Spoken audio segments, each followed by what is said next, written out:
Hello and welcome to Science, Sleep, and History. In this episode, we explore the story of Orpheus and Eurydice. We hope you enjoy listening. Chapter 1: The Singer of Thrace.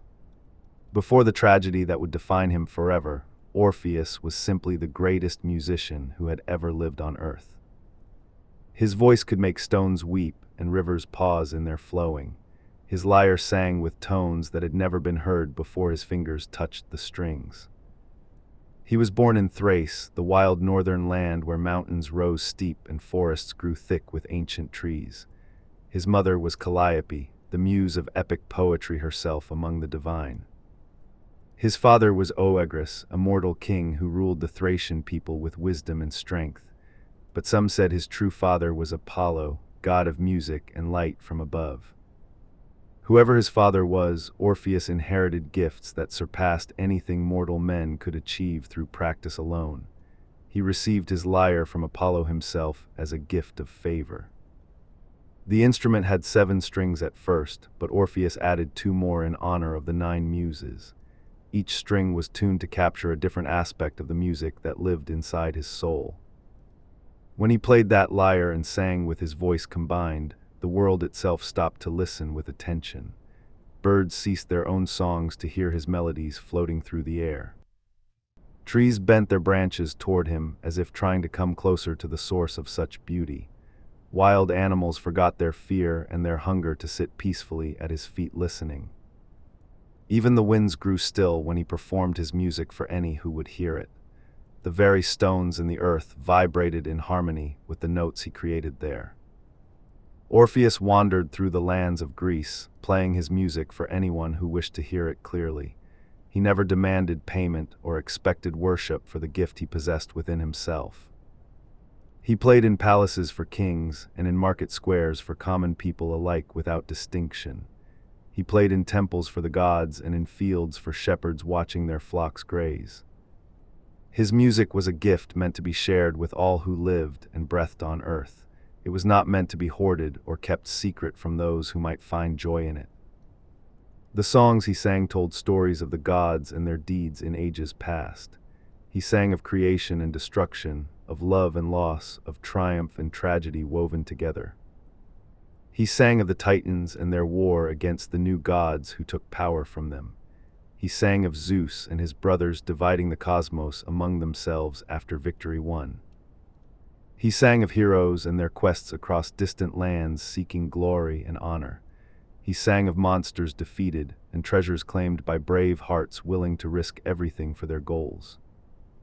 But the songs that moved his listeners most were those about love in all its forms.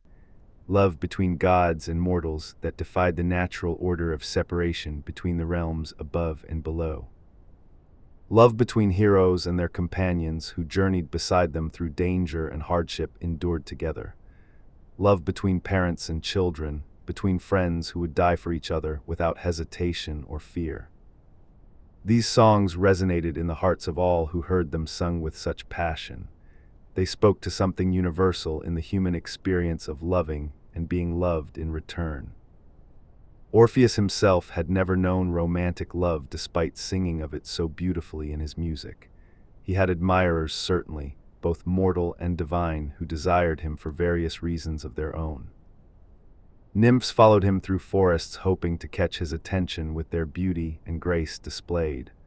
Mortal women offered themselves to him with words of devotion and promises of eternal faithfulness given freely. But Orpheus remained unmoved by these advances directed toward him with desire and longing clear. He was waiting for something more than mere attraction or fleeting passion that would fade with time. He was waiting for a connection that would match the depth of emotion he poured into his music. He was waiting for someone who would understand the songs that lived inside his chest and heart. The gods on Olympus watched him with interest and some concern about his powers growing stronger. Music had always been a gift from the divine realm to mortals below as blessing and inspiration. But Orpheus wielded that gift with mastery that approached the divine itself in its effect on the world. His songs could move even the gods to tears when he sang with full voice and feeling. Apollo claimed him as his own protege despite the uncertainty about actual parentage between them. He appeared to Orpheus sometimes and taught him new techniques and harmonies to master completely. The Muses all loved him as a favorite among mortals who honored their arts faithfully. They inspired his compositions and guided his fingers on the strings of his lyre playing. Calliope watched her son with pride mixed with worry about what the future might hold for him. She knew that great gifts often came with great sorrows attached to them as balance required. She had foreseen fragments of what was coming for him in dreams that troubled her sleep. She saw joy and then loss so profound it would break something fundamental inside him that could never fully heal. But she could not warn him or change what fate had woven for his path through life ahead. The future was fixed in ways that even the Muses could not alter through their divine influence and power. So she watched and waited and hoped that when the darkness came for him as it must, he would find the strength to endure what was coming toward him from the future approaching fast. Orpheus continued his wandering through the lands of Greece without knowledge of the storm gathering ahead. He played his music and sang his songs and brought joy wherever he traveled along the roads. He passed through cities and villages, through mountain passes and fertile valleys full of life and growth. He crossed rivers and climbed hills and explored caves where his music echoed back to him in strange harmonies. He was happy in his wandering life without attachment to any place or person holding him down. He was free to follow the music wherever it led him through the world spread out before his path. But freedom is not the same as fulfillment despite what some philosophers might claim about it. Freedom is empty without someone to share it with through the days and nights passing by. Orpheus did not know this truth, yet in his innocent wandering across the earth's surface traveling, he did not understand that all his music was really just a search for connection expressed in notes and words. He did not realize that every love song he sang was really about a longing he had not yet acknowledged to himself clearly, a longing for completeness that only another person could provide to fill the emptiness inside. The gods knew this truth about him, even if he did not recognize it within himself yet. They watched and waited for the moment when he would finally understand what his music had been trying to tell him all along. That moment was approaching faster than anyone realized as time moved forward toward the inevitable meeting ahead. The thread of his fate was pulling taut, ready to change everything he thought he knew about the world. His wandering had a destination even though he did not know it yet in his travels onward. His music was calling to someone across the distance who would answer that call with her own heart responding. The world was preparing itself for the greatest love story ever told among mortals and gods alike. A story that would end in tragedy so profound it would be remembered for all ages to come after. But before the tragedy, there would be joy beyond measure or description in simple words alone. There would be a happiness so complete that it justified everything that would follow after it ended suddenly. Orpheus walked toward that joy unknowing of what awaited him just ahead on the road. He played his lyre and sang his songs and drew ever closer to the moment when his life would change forever. The music carried on the wind before him like a herald announcing his approach to those ahead. It whispered through leaves and echoed off stone walls in villages he had not yet reached in his journey. And somewhere in the distance ahead of him, a young woman heard that music on the wind passing by. She stopped what she was doing and listened with her whole being focused on the sound reaching her ears. She did not know what she was hearing in that moment of first contact with the music flowing toward her. She knew only that something in her chest recognized it as important beyond normal understanding or explanation. She began walking toward the source of that music without conscious decision to do so, moving her feet. She followed the sound like a sailor follows a lighthouse beacon through fog and darkness surrounding. Two threads of fate were pulling taut now, drawing together what had been separate before this moment. Two souls were moving toward collision that would reshape both of them completely and utterly beyond recognition. The greatest musician who ever lived was about to meet the only person who could truly understand his music. The man who sang of love was about to discover what that word actually meant in reality experienced. His wandering days were ending, though he did not know it yet in his innocent traveling onward. His solitary life was about to become something richer and more complex than he had ever imagined possible before. The world held its breath waiting for the moment of meeting between these two souls destined for each other. Even the gods on Olympus paused in their activities to watch what would unfold below them. Because they knew that what was beginning now would echo through eternity in songs and stories told forever. They knew that tragedy was coming, but they could not stop it from arriving at its appointed time. All they could do was watch and remember and mourn for what would be lost soon enough. All they could do was bear witness to the greatest love and the greatest sorrow that would follow after it inevitably.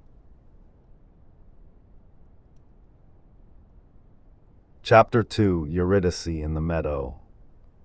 Eurydice was a wood nymph who lived among the forests and meadows of Thrace in northern lands. She was not one of the great nymphs whose names were known across all of Greece. She was simply one among many daughters of the rivers and the trees growing there. Her sisters were the dryads who made their homes in oak trees standing tall and strong.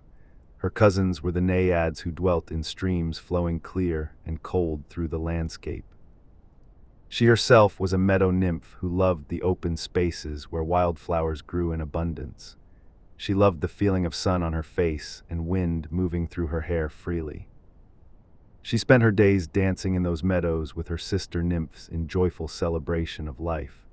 They wove crowns from flowers and chased butterflies through the tall grass swaying in the breeze.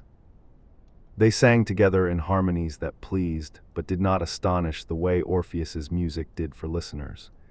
They were happy in their simple existence without great ambitions or desires beyond their immediate pleasures.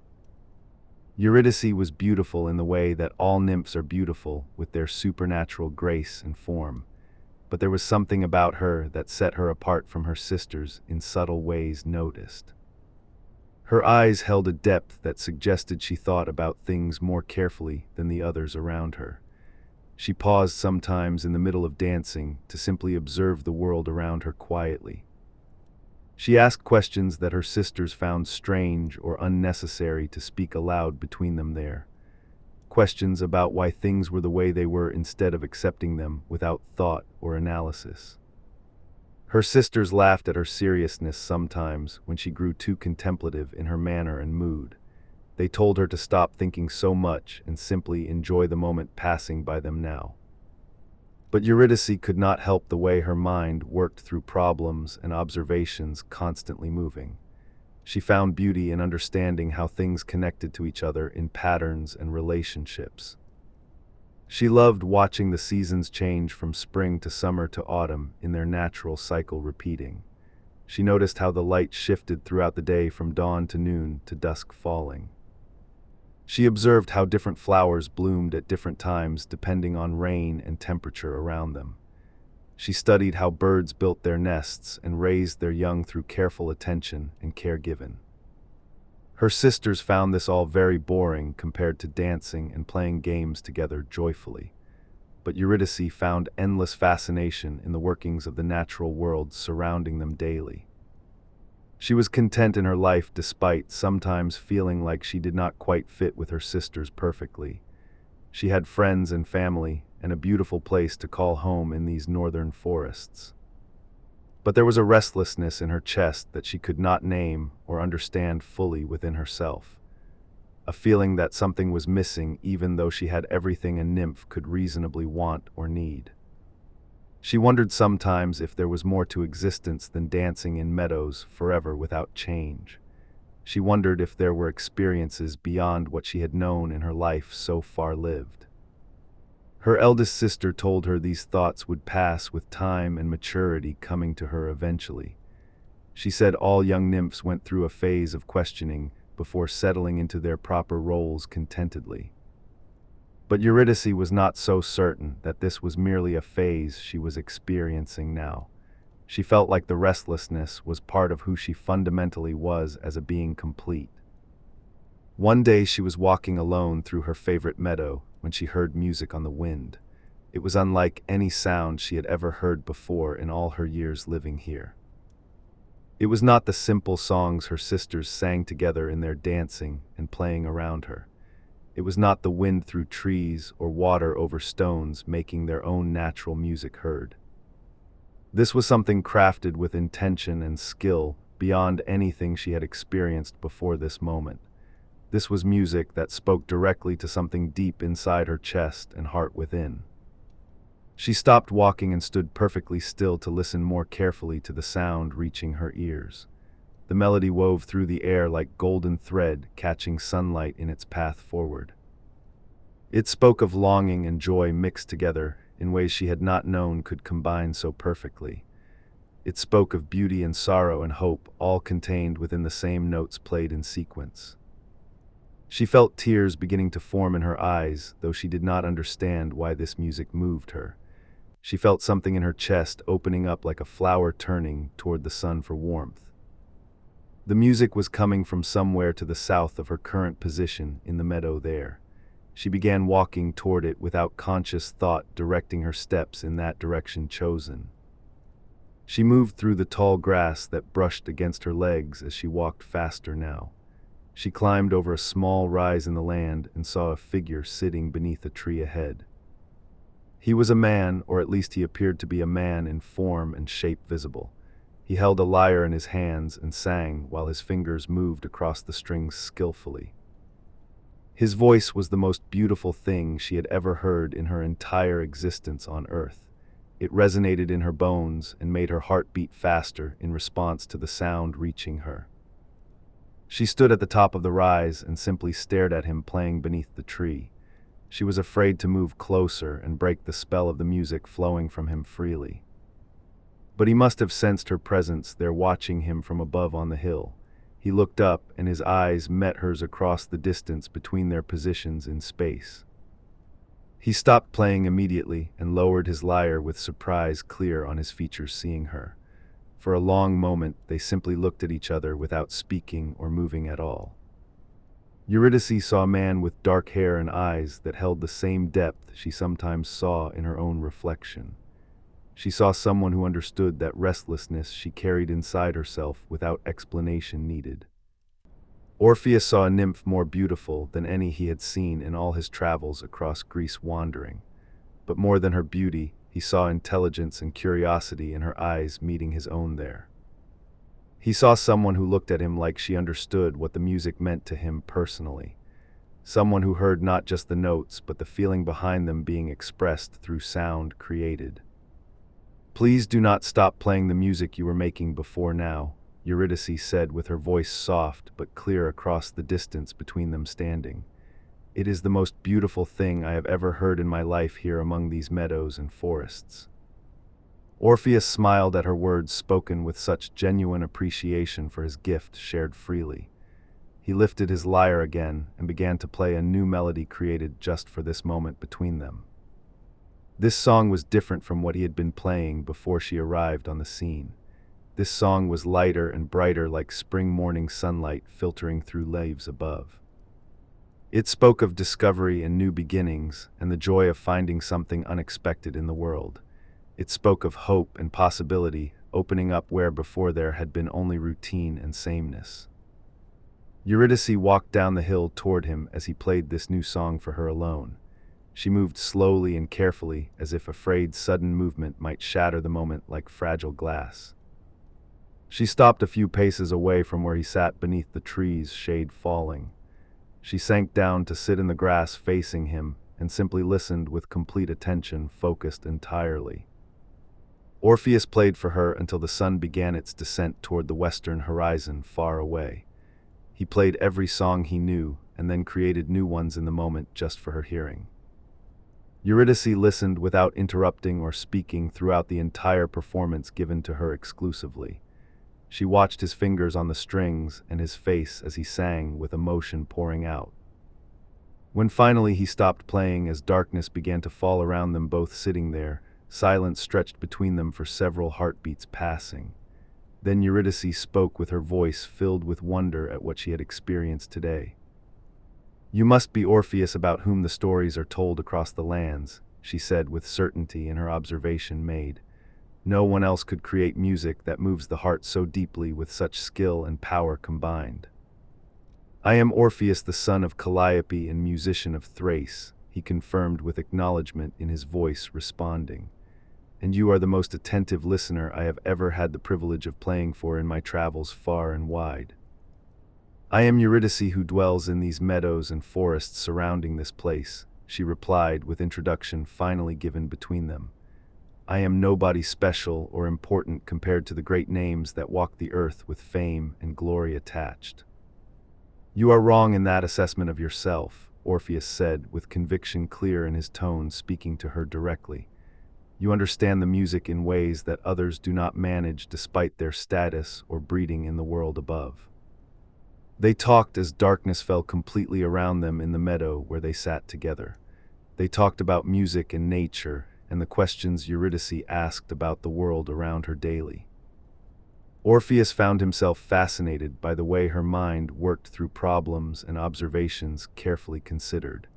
He had never met anyone who thought about things the way she did in conversations held. Eurydice found herself drawn to his passion for music and the way he described it as a living thing. She had never met anyone who cared so deeply about anything the way he cared about his art practiced. The hours passed without either of them noticing time, moving forward into night around them there. They talked until the moon rose high in the sky, casting silver light on the meadow grass. Finally, Eurydice realized how late it had become in their conversation flowing naturally between them still. Her sisters would be wondering where she had gone and why she had not returned home yet. "I must go back to my sisters now before they worry about my absence," she said with reluctance heavy in her voice speaking. "But I would very much like to hear you play again tomorrow if you will still be here." "I will be here waiting for you to return," Orpheus promised with certainty in his voice, making the commitment clear.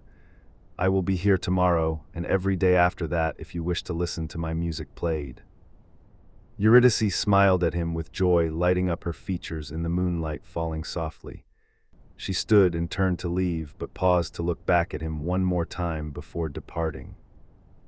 "Thank you for the most wonderful day of my entire life lived until now," she said with sincerity absolute in every word spoken. "Your music has changed something inside me that I did not know needed changing until I heard you play today."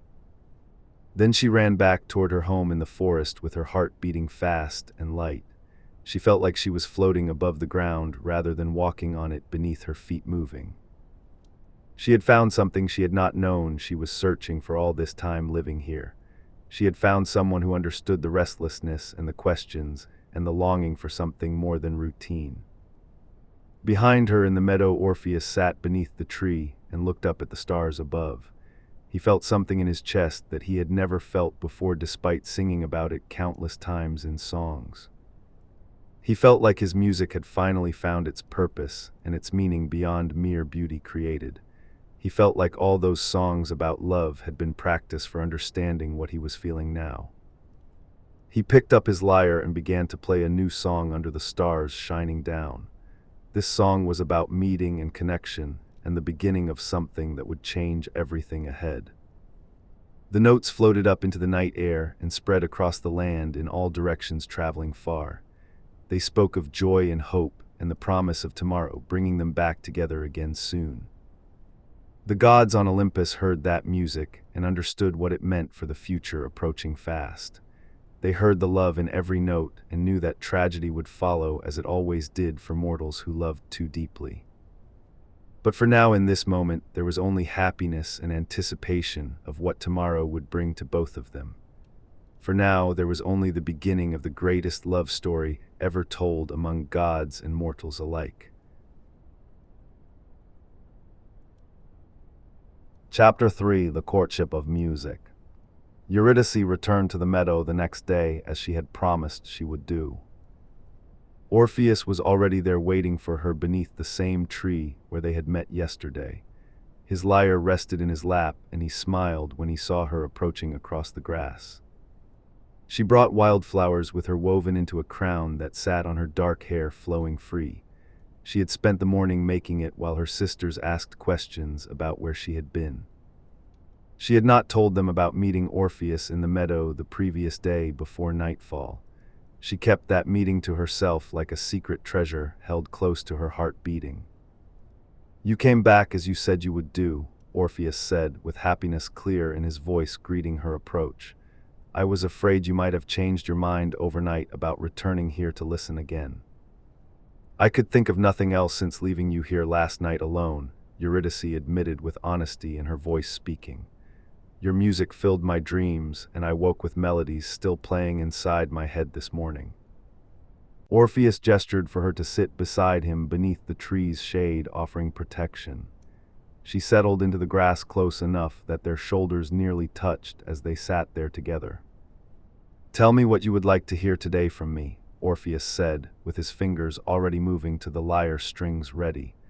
"I will play whatever music speaks to your heart most clearly and deeply in this moment here. Play something that tells me who you are beneath the music and the fame," Eurydice requested with curiosity in her eyes meeting his gaze. "Play something that reveals the man behind the gift given by the gods above to you." Orpheus considered her request carefully before beginning to play a melody new and unrehearsed between them.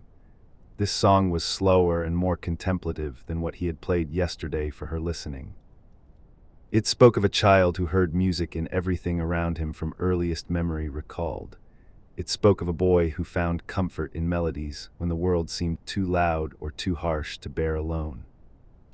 It spoke of a young man who wandered seeking connection through the songs he sang for others. It spoke of loneliness disguised as freedom in the traveling life he had chosen for himself willingly.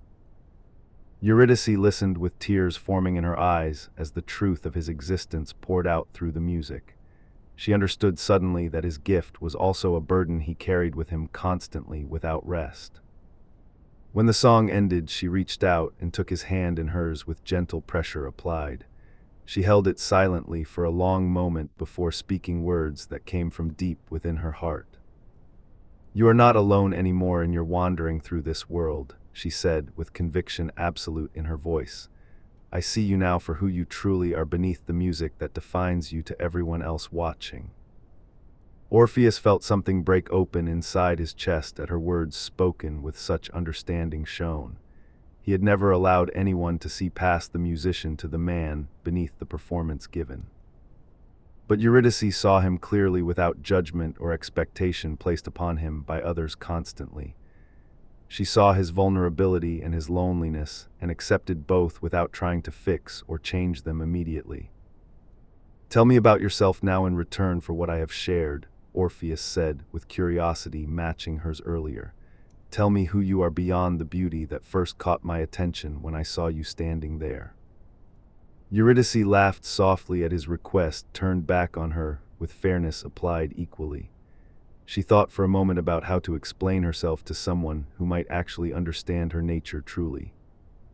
"I am a nymph who thinks too much according to my sisters who know me best," she began with self-awareness in her tone.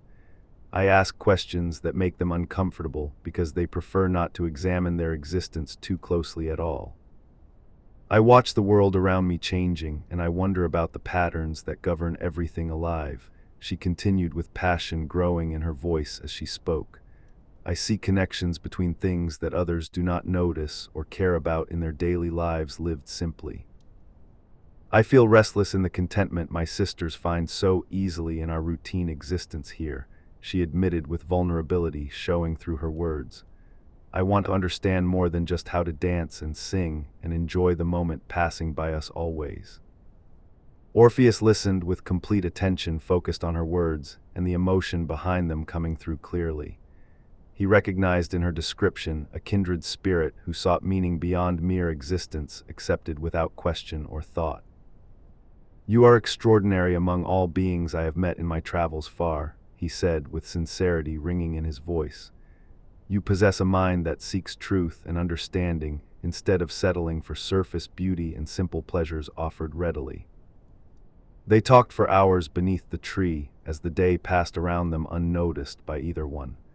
They discovered they shared similar views on many things despite their different origins and experiences in life. They both valued beauty, but understood that true beauty required depth and complexity to satisfy the soul.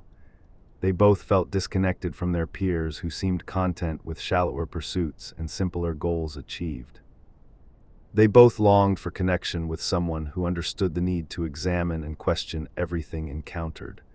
They both had been waiting, without knowing it, for exactly this meeting between them here and now. As the sun began its descent toward evening approaching fast, Orpheus played another song for her. This one was different again from everything that had come before it in composition and feeling expressed. This song was about discovery and recognition of something long sought without conscious awareness searching for it. This song was about finding home not in a place, but in another person's presence beside you. Eurydice understood immediately what he was saying through the music played for her exclusively. She felt her heart responding to the melody with its own rhythm, matching his perfectly in harmony created. When he finished playing, she moved closer to him until no space remained between them sitting there. She rested her head against his shoulder with trust implicit in the gesture made toward him now. "I have never felt this way before in my entire existence here on earth," she whispered softly against his shoulder. "I did not know that another person could make me feel so completely understood and accepted for who I truly am. Nor did I know such feeling was possible between two souls meeting for the first time," Orpheus replied with wonder in his voice. "All my songs about love were mere imagination compared to the reality of this moment shared between us now." They sat together as darkness fell around the meadow where they had found each other 2 days before. They did not need words to communicate what they both felt growing between them with each passing hour. The connection was undeniable and profound beyond anything either had experienced previously in their lives. It felt like recognition of something that had always existed but had been waiting for this moment to manifest fully. Over the following days and weeks, they met in the meadow every day without fail or excuse made. Orpheus played his music and Eurydice listened with attention that never wavered or grew bored with repetition. But they also talked for long hours about everything and nothing in particular between them freely. They shared their thoughts and dreams and fears with honesty that built trust deeper than any they had known before now. Eurydice's sisters noticed her absence from their activities and questioned her about where she went daily. She finally admitted she had met someone who meant something special to her in ways she struggled to explain clearly. Her sisters were happy for her but also concerned about her attachment to a mortal man. They warned her that mortals died while nymphs lived on for ages without end or change coming. "He is not truly mortal in the way that ordinary men are limited by time," Eurydice argued in defense of what she felt. "He has divine blood from his mother Calliope and perhaps Apollo as his father contributing to his nature mixed. Even so he will age and die eventually while you remain young forever," her eldest sister cautioned with worry. "You will suffer loss when he leaves this world for the underworld below where all mortals must go eventually." "Then I will suffer that loss when it comes in the future ahead," Eurydice said with determination in her voice firm. "But I will not give up the joy I have now with him because I fear pain that might come later after years together." Her sisters could not argue against such conviction displayed so clearly before them, watching her closely. They saw that Eurydice had made her choice and would not be dissuaded from the path she had chosen. Orpheus faced similar concerns from those who knew him and cared about his well-being in the world. Apollo appeared to him one evening as he prepared to meet Eurydice again, as they had arranged together. "You have found love with the nymph Eurydice, I see clearly now," Apollo said with knowing in his divine eyes observing. "This is good and right for you as a man who sings of love so beautifully in his compositions. But remember that love also brings pain and loss as surely as it brings joy," Apollo warned with concern in his tone. "The greater the love, the greater the sorrow when it ends, as all mortal things must end in time passing. I understand the risk I am taking with my heart open to her," Orpheus replied with acceptance of the truth spoken. But I would rather have this love for however long it lasts than live without knowing what it feels like to connect so deeply. Apollo nodded with approval at this response given honestly before him standing there together. He blessed Orpheus with his divine favor and disappeared into the evening air, surrounding them both briefly. Orpheus went to meet Eurydice with Apollo's warning echoing in his mind, but not diminishing his joy. He found her waiting for him in their meadow, as she always was when he arrived there daily. They walked together through the tall grass as twilight fell around them, turning the sky purple and gold. They held hands and spoke quietly about their day apart from each other in the world around them. "I want to be with you always and not just in these stolen hours we share," Orpheus said with courage in his voice. "I want to wake beside you every morning and fall asleep with you every night without separation between us keeping distance. I want that as well with all my heart and soul combined," Eurydice replied with happiness filling her completely now. "I want to build a life with you that goes beyond these meetings in the meadow where we first encountered each other. Then marry me and become my wife in the eyes of gods and mortals alike," Orpheus said with certainty absolute. "Let us bind our lives together permanently and face whatever future comes as one instead of two separate beings walking alone." Eurydice stopped walking and turned to face him with tears of joy streaming down her cheeks freely. She threw her arms around his neck and held him tightly without speaking words that were unnecessary between them now. Her answer was clear in her embrace and in the way she kissed him with all the love she felt inside. She said yes to his proposal and to the future they would build together starting from this moment onward. The meadow around them seemed to glow with light that had no source except the joy radiating from them both. The flowers bloomed brighter, and the grass grew greener in response to the love manifesting here between them clearly. The gods on Olympus watched this moment and felt both happiness and sorrow for what they knew would come. They celebrated the love that had formed between Orpheus and Eurydice with genuine pleasure at seeing such connection between two souls meant for each other. But they also mourned for the tragedy that fate had woven into the fabric of this love story. They knew that joy would turn to sorrow and that the greatest love would lead to the greatest loss imaginable. For now, though, in this moment, there was only happiness and hope for the future approaching together as one. For now, there was only the beginning of a marriage that would be remembered forever in songs sung throughout all ages.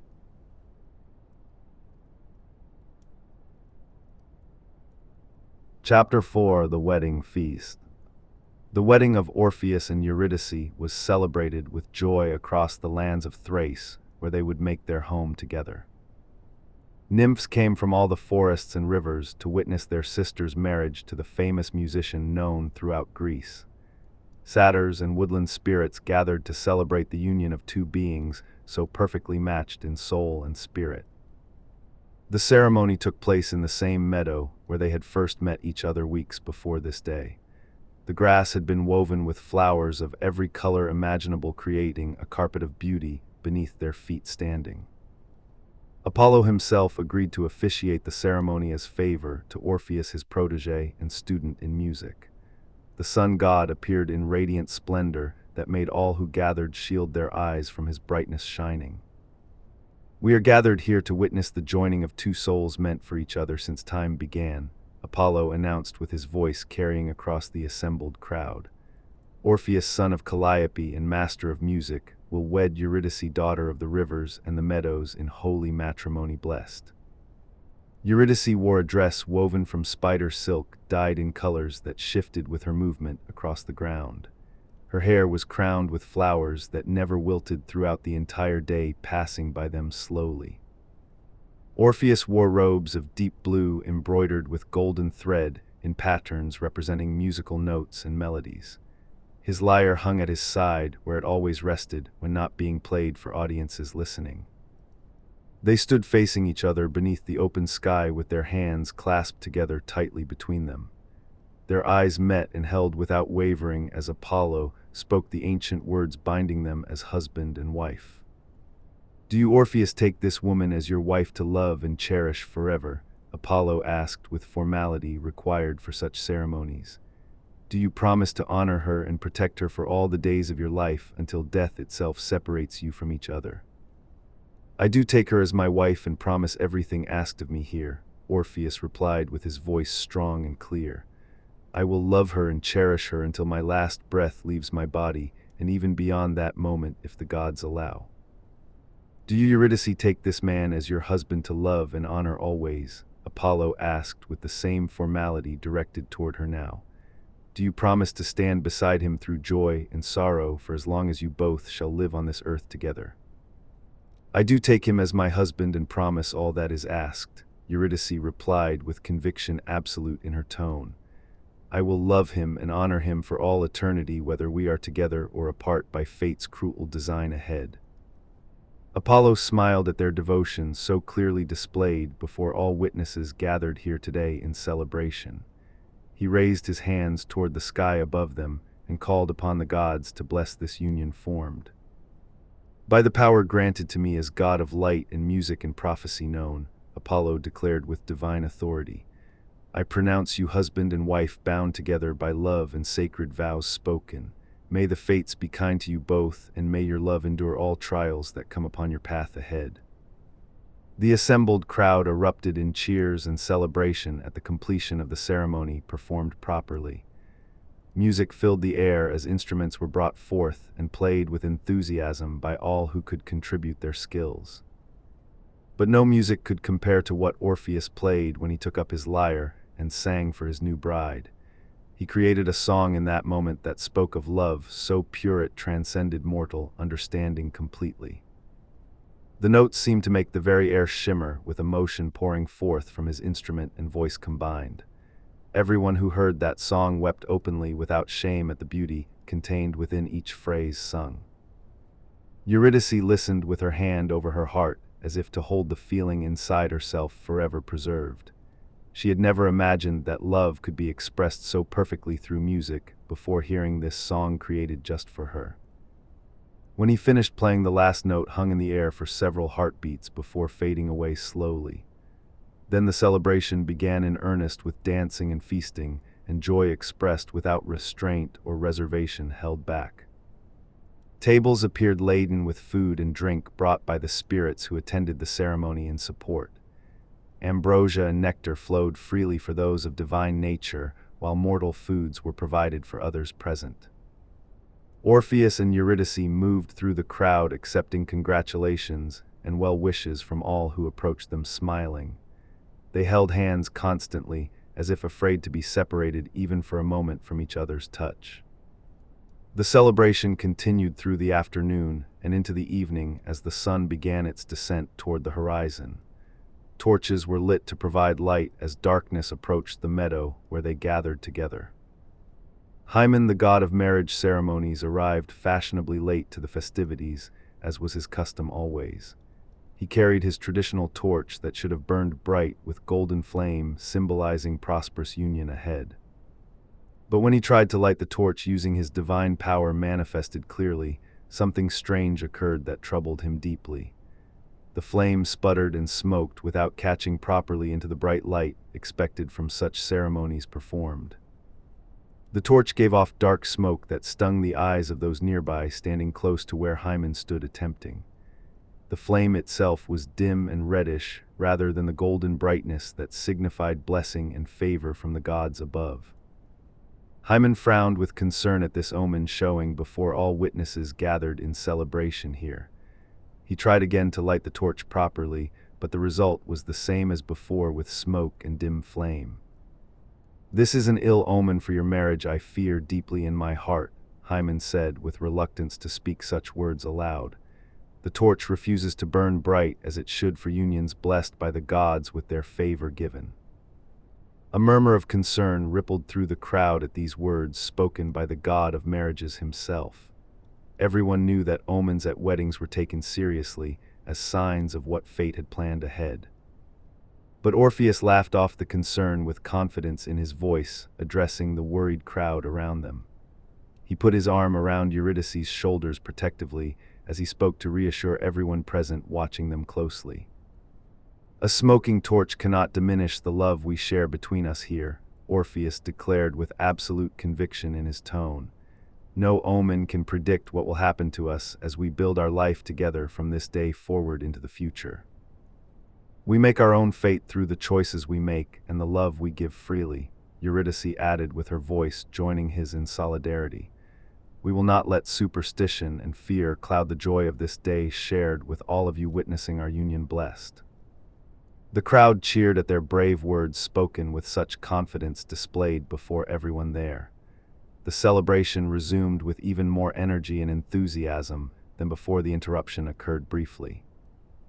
But those closest to Orpheus and Eurydice noticed that Hymen slipped away from the festivities soon after this incident. They saw the troubled expression on his divine face as he departed into the gathering darkness surrounding them all. Apollo too seemed troubled by the omen shown through the torch's refusal to burn properly bright. He approached Orpheus quietly as the celebration continued around them loudly with music and laughter heard. "Be careful, my son, in spirit if not in flesh and blood," Apollo warned with concern evident in his eyes meeting Orpheus's gaze directly. "The fates are not kind to mortal loves that burn too bright and too pure for this imperfect world to contain." "I know the risks involved in loving as deeply as I do," Orpheus replied with understanding in his voice responding. "But I would not trade one moment with Eurydice for 1,000 years of safety without her presence beside me always." Apollo nodded with acceptance of this answer given honestly before him, standing together briefly. He blessed Orpheus again with his divine favor and then left the celebration to return to Olympus above where he dwelt. The other guests gradually departed as night grew deeper around them in the meadow clearing lit by torches. They left Orpheus and Eurydice alone together finally as husband and wife newlywed this day completed. The couple walked hand in hand through the meadow toward the small house that Orpheus had built for them. It stood at the edge of the forest overlooking the fields and the distant mountains rising beyond. The house was simple but comfortable with everything they needed for their life together beginning now. There was a hearth for warmth and cooking, a bed for sleeping, and a space where Orpheus could play his music undisturbed. Eurydice had added her own touches with flowers in vases and woven hangings on the walls brightening the interior. She had made it a home rather than just a shelter from the elements outside. They entered together and closed the door behind them, shutting out the world beyond this space. They stood in the dim light of the hearth fire looking at each other with love and wonder clear. "We are truly married now and bound together as one," Eurydice said with happiness filling every word she spoke softly. "I am your wife and you are my husband for all the days ahead of us to share together always. And I am the most fortunate man who has ever lived on this earth," Orpheus replied with emotion thick in his voice. "To have found you and won your love is a miracle beyond anything I could have composed in my songs before." They embraced and kissed with passion that had been building throughout the days ceremonies and celebrations attended. They moved together toward the bed that awaited them as a married couple finally alone together completely. Outside the house, the night continued around them with stars shining overhead in the clear sky above.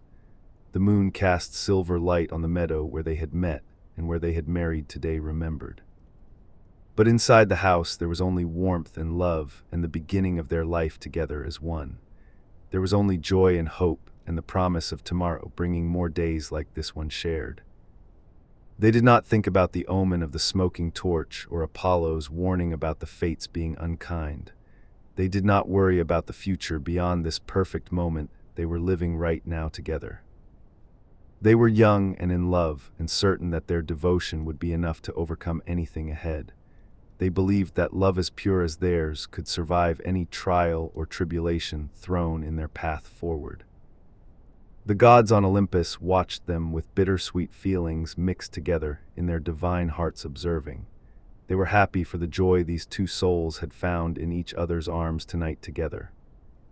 But they also knew what was coming in the near future, approaching faster than anyone realized below.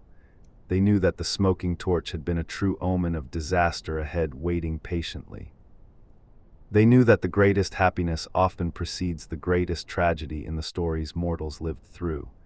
They knew that what had begun in joy would end in sorrow beyond measure or description in words. But for tonight, there was only the wedding celebration and the love between two souls perfectly matched.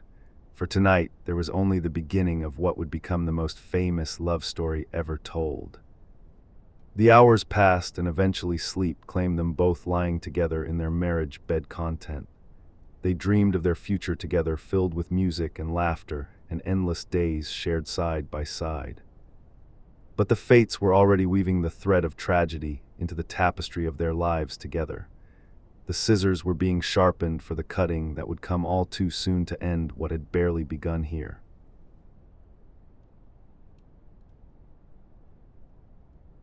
Chapter 5: The Serpent in the Grass. The weeks following the wedding were the happiest Orpheus had ever known in his life on earth. He and Eurydice settled into their new home together with ease that surprised them both after so many years. She learned his rhythms, and he learned hers until they moved together like parts of a single being whole. In the mornings, they woke together with sunlight streaming through the windows they had opened to the air. Eurydice would prepare their breakfast while Orpheus played quiet melodies on his lyre to greet the new day arriving. They spent their days walking through the forests and meadows that Eurydice knew so well from her years before. She showed him secret places where rare flowers grew and where streams formed perfect pools for bathing cool. Orpheus played his music for her constantly throughout these explorations they took together daily. Every tree and rock and clearing seemed to inspire new compositions that flowed from him without effort needed. Eurydice listened as she always had, with complete attention that never wavered from his playing and singing. But now she also contributed her own voice to the music, creating harmonies that complemented his melodies perfectly matched. Her voice was not as trained or as powerful as his divine gift given by the gods, but it held a sweetness and purity that moved him deeply every time she sang beside him there. They created music together that was greater than what either could produce alone in separation from each other. Their voices wove together like threads in a tapestry, creating patterns neither could have imagined independently before now. In the evenings, they returned to their home and shared meals by the hearth fire burning warmly. They talked about everything and nothing in the comfortable way that couples develop over time together, sharing space. At night, they lay together in their bed with limbs entwined and hearts beating in synchronized rhythm steady. They spoke of their dreams for the future and made plans for the life they would build together ahead. "I want to travel with you to the places your music takes you, performing for audiences," Eurydice said one night as they lay together quietly. "I want to see the cities and the temples and the great halls where kings gather to hear your songs played. Then we shall travel together and you will be beside me always," Orpheus promised, with his arms tightening around her form. "I want you to see the world beyond these forests and meadows that you have known all your life here. And I want us to have children someday when the time feels right for us," Eurydice continued with hope in her voice, speaking. "Little ones who will inherit your gift for music and my love of nature combined in their being created. We will have all of that and more besides what we imagine now," Orpheus replied with certainty absolute in his tone. "We have our whole lives ahead of us to build the family and the legacy we desire together always." They fell asleep with these dreams held close between them like precious treasures being guarded. They did not know that time was running out faster than they could have imagined or feared in nightmares. The fates had already measured the thread of Eurydice's life and found it shorter than anyone would wish. The scissors were being prepared for the cutting that would sever her from the world she loved completely. But for now, in this moment, there was only peace and contentment in their small house glowing. For now, there was only the illusion that tomorrow would be like today, stretching forward without end. One morning, Eurydice woke with restlessness stirring inside her chest and heart beating faster than normal. She felt the need to move and to be outside in the open air, surrounding their home peacefully. Orpheus was still sleeping beside her, breathing deeply in the rhythm of dreams being experienced internally. She kissed his forehead gently and slipped from the bed without waking him from his rest needed. She dressed quickly in a simple tunic suitable for walking through the meadows and forests nearby waiting. She left a note for Orpheus telling him she had gone for a morning walk alone this once. She stepped outside into the cool morning air that smelled of dew and flowers blooming abundantly. The sun was just beginning to rise over the eastern hills, painting the sky in shades of pink and gold. She walked toward her favorite meadow where she and her sisters used to dance before she met Orpheus. She wanted to revisit that place and remember who she had been before love changed everything completely. The meadow was beautiful as it always had been, with wildflowers swaying gently in the morning breeze. She walked into the tall grass and felt it brush against her legs with familiar comfort surrounding her.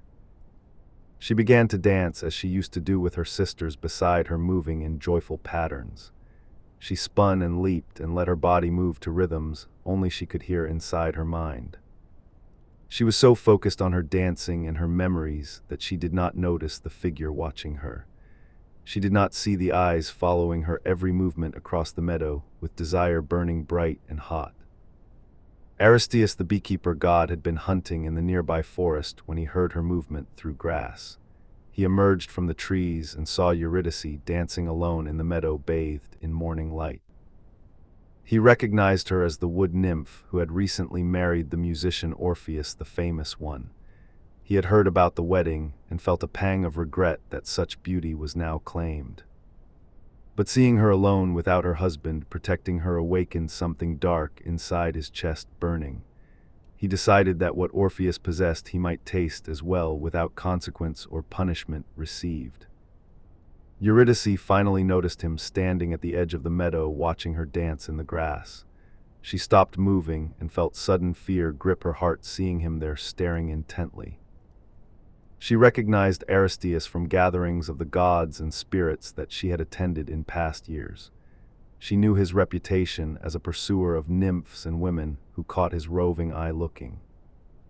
"Good morning to you, Eurydice, wife of Orpheus, the musician known far and wide," Aristeus called out with false friendliness. "You dance beautifully in the morning light shining down upon you here alone in this meadow empty." "Good morning, Aristeus, keeper of bees and honey produced," Eurydice replied with caution in her voice, speaking carefully. "I was just enjoying a solitary walk before returning to my husband waiting at home nearby from here." "A husband who is sleeping while his beautiful wife wanders alone without protection offered properly," Aristeus observed with implication clear. "That seems careless of him to let such a treasure walk unguarded through the wild places around your home dwelling." He began walking toward her across the meadow with purpose in his stride, moving forward deliberately. Eurydice felt her fear growing stronger as he approached closer to where she stood frozen momentarily. "I should return home now to Orpheus before he wakes and worries about my absence from our bed," she said with her voice steady despite her fear rising. "Thank you for the pleasant greeting given, but I must depart immediately from this place now." She turned to leave, but Aristeus moved faster than she expected, closing the distance between them quickly. He reached out and grabbed her arm with a grip too tight to be merely friendly or innocent. "Do not leave so quickly when we have only just encountered each other here," Aristeus said with his voice taking on a darker tone. "Stay and speak with me a while longer before you rush back to your mortal husband sleeping still. Release me immediately or face the consequences of your actions taken," Eurydice demanded with anger replacing her fear now. "I am a married woman, and you have no right to touch me or detain me from my path chosen." "A marriage to a mortal means little in the grand scheme of divine affairs existing," Aristeus replied with arrogance showing through. "You are a nymph who should be with a god or at least a being of more power than a mere musician playing." He pulled her closer to him despite her struggles to break free from his grip tightening further. His other hand reached toward her face with intentions clear and unmistakable to her understanding completely. Eurydice screamed and twisted away from him with all the strength she possessed in her nymph form fighting. She broke free from his grip and ran across the meadow toward the safety of the forest beyond. Aristeus cursed and gave chase behind her, running at full speed through the tall grass, swaying. His longer legs and divine strength allowed him to close the distance between them rapidly as they ran. Eurydice's heart pounded in her chest as she fled from him, desperately seeking escape from danger. She could hear his breathing behind her, getting closer with each stride he took in pursuit relentlessly. She ran toward the tree line ahead, where the forest would provide cover and hiding places among shadows. She thought if she could reach the trees, she might lose him in the dense undergrowth growing there. But in her panic and her focus on the forest ahead beckoning safety to her running form, she did not watch where her feet landed on the ground beneath her, moving quickly forward. Her foot came down on something that moved beneath her weight, pressing down upon it hard. She felt a sharp pain lance through her ankle like fire, burning up her leg instantly. She cried out and stumbled forward, falling to her knees in the grass surrounding her there. She looked down and saw the serpent coiled where she had stepped upon its body, sleeping. The viper was large and venomous, with scales that gleamed in the morning sunlight falling on it. Its head was raised, and its fangs were still embedded in her ankle where it had struck defensively. Eurydice felt the venom beginning to spread through her leg and up into her body beyond control. The pain was excruciating and grew worse with each heartbeat, pumping poison through her veins, flowing. She tried to stand, but her leg would not support her weight anymore beneath her, falling down. She collapsed in the grass and clutched at her ankle with both hands, pressing desperately against the wound. Aristeus stopped running when he saw her fall and lie still in the meadow grass, hiding her. He approached cautiously, unsure of what had happened to cause her sudden collapse before him, watching. When he saw the serpent slithering away from her fallen form, lying there motionless now, he understood immediately what had occurred in her flight from him, chasing. His face went pale with sudden horror at the realization of what his actions had caused. "Eurydice, I am sorry for what has happened to you here," he said with genuine distress in his voice. "I did not mean for you to be harmed in your escape from my advances, unwanted by you clearly." But Eurydice could not respond to his words spoken above her, lying still in grass. The venom was working too quickly through her system, spreading outward from the bite received. Her breathing became labored, and her vision began to blur with darkness creeping inward from edges. Aristeus knelt beside her and tried to help by pressing his hands against the wound, bleeding. But he could see that it was too late to stop the venom's progress through her body already. The serpent had been one of the most venomous in all of Thrace, known for killing quickly without mercy. Its bite would have been deadly to a mortal human within minutes of injection received. Eurydice was a nymph with greater resilience than mortals possessed naturally within their forms. But even her immortal nature could not completely protect her from venom, this powerful coursing through veins. She looked up at Aristeus with eyes that were already beginning to glaze over with approaching death. She tried to speak, but no words would come from her lips, moving silently above.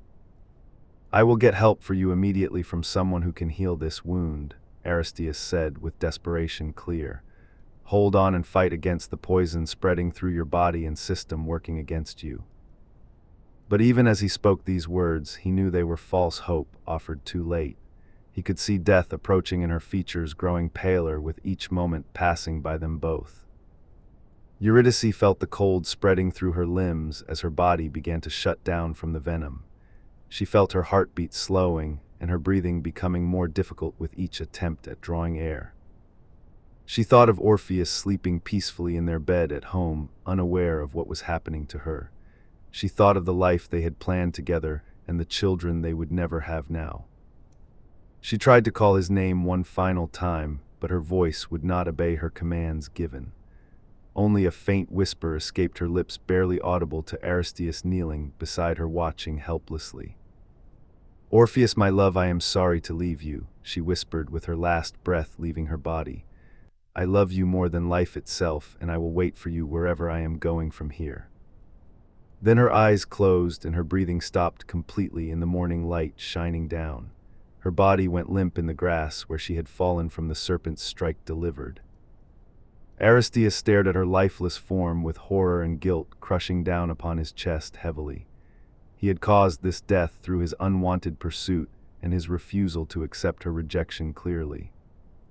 He stood slowly and backed away from the body lying still in the meadow grass, swaying gently.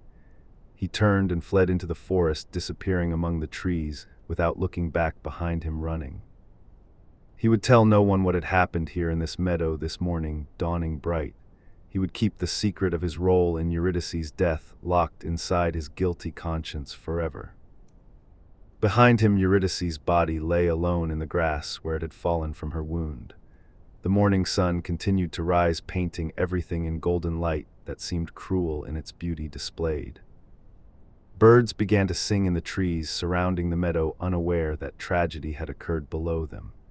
The flowers continued to bloom and sway in the breeze, without knowledge of the death among them.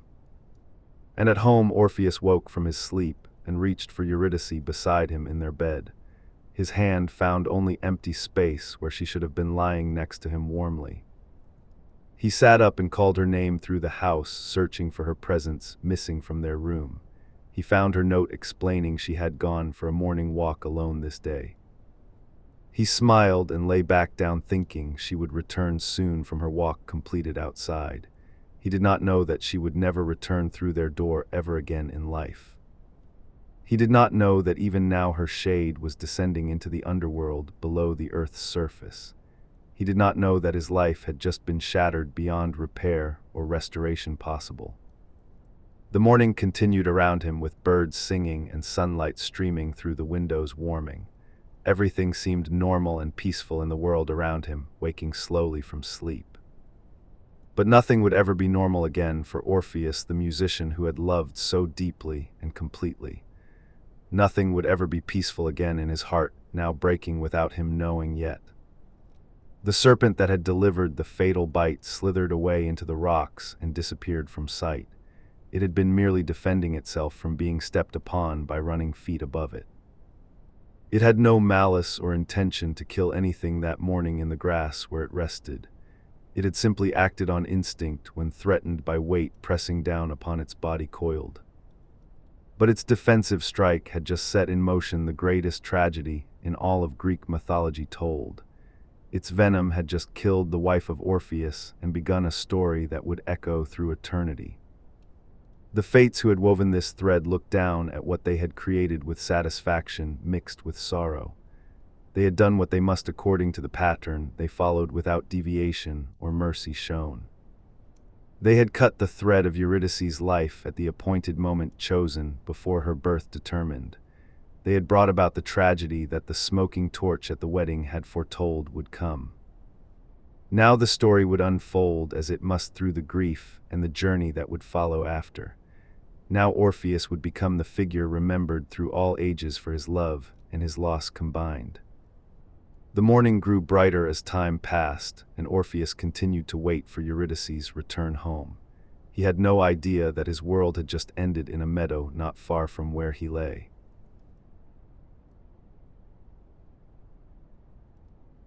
Chapter 6: The Discovery of Loss. Orpheus waited through the morning for Eurydice to return from her walk in the meadows nearby. He busied himself with small tasks around their house to pass the time until she came back. He straightened their bed and prepared food for when she would be hungry after her exercise.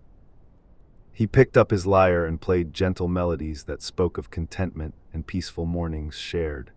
He imagined her listening to these songs when she returned through the door any moment now. But as the sun climbed higher in the sky above without her appearance at home, concern began to grow in his chest.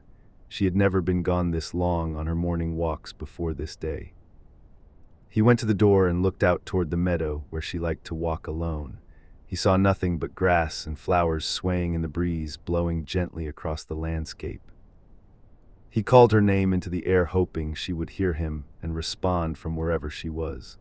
Only silence and birdsong answered his call, echoing back to him, standing there waiting. He decided to go searching for her along the path she usually took in her walks daily. He left the house and headed toward the meadow with growing unease in his heart beating. He walked through the grass, calling her name repeatedly as he searched for any sign of her. He looked behind trees and rocks where she might be resting out of sight from casual observation. But he found nothing except the empty meadow stretching away in all directions around him looking. No trace of Eurydice or indication of where she might have gone from here earlier. He was about to turn back toward home when he saw something in the distance ahead, a splash of color that did not belong among the green grass and wildflowers growing naturally. He walked toward it with his heart beginning to pound faster in his chest with dread. As he drew closer, he recognized the color as the tunic Eurydice had been wearing this morning.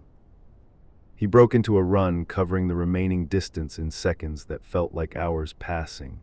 He reached the spot and fell to his knees beside the body lying still in grass. Eurydice lay on her side with her eyes closed and her face peaceful in death's embrace.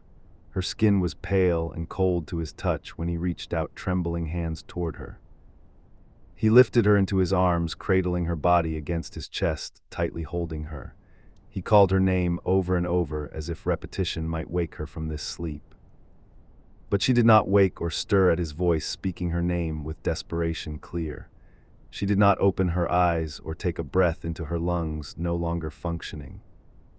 He looked down and saw the wound on her ankle where the serpent had struck her running. The flesh around the bite was swollen and discolored from the venom that had killed her. Understanding dawned in his mind with horror that crushed the breath from his lungs completely.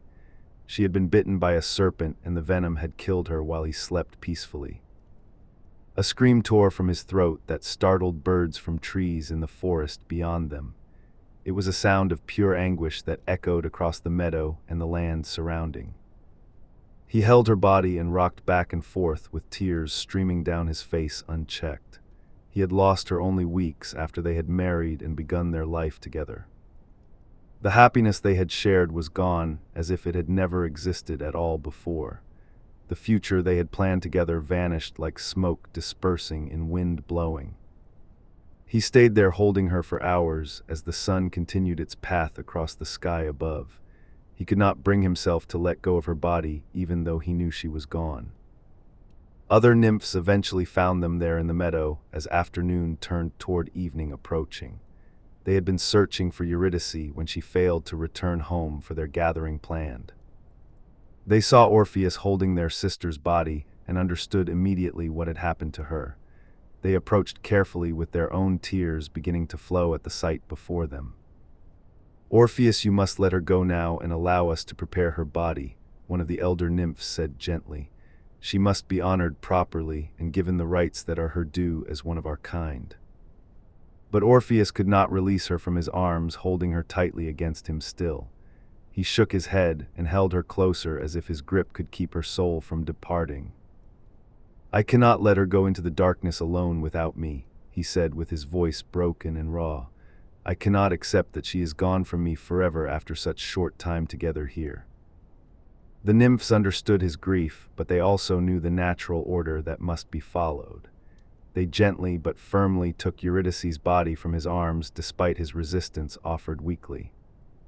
They carried her away to prepare her for burial according to their customs and traditions practiced. Orpheus followed behind them, walking like one, already dead himself, moving forward without purpose.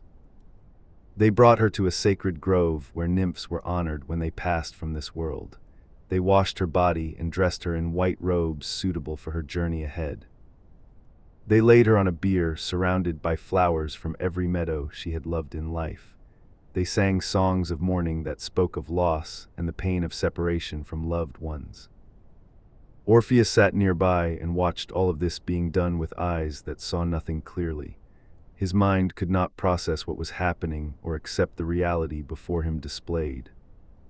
He picked up his lyre mechanically and began to play without conscious thought directing his fingers. The music that came from his instrument was unlike anything he had played before this moment. It was a song of grief so profound that it made the stones weep actual tears. It was a melody of loss so complete that trees bent low as if bowed by unbearable weight. The nymphs who heard it stopped their preparations and simply stood listening with tears streaming down their faces. Even the animals of the forest gathered at the grove's edge to hear this song of sorrow. He sang of meeting Eurydice in the meadow and the instant recognition between their souls connecting. He sang of their courtship and their wedding and the happiness they had shared so briefly.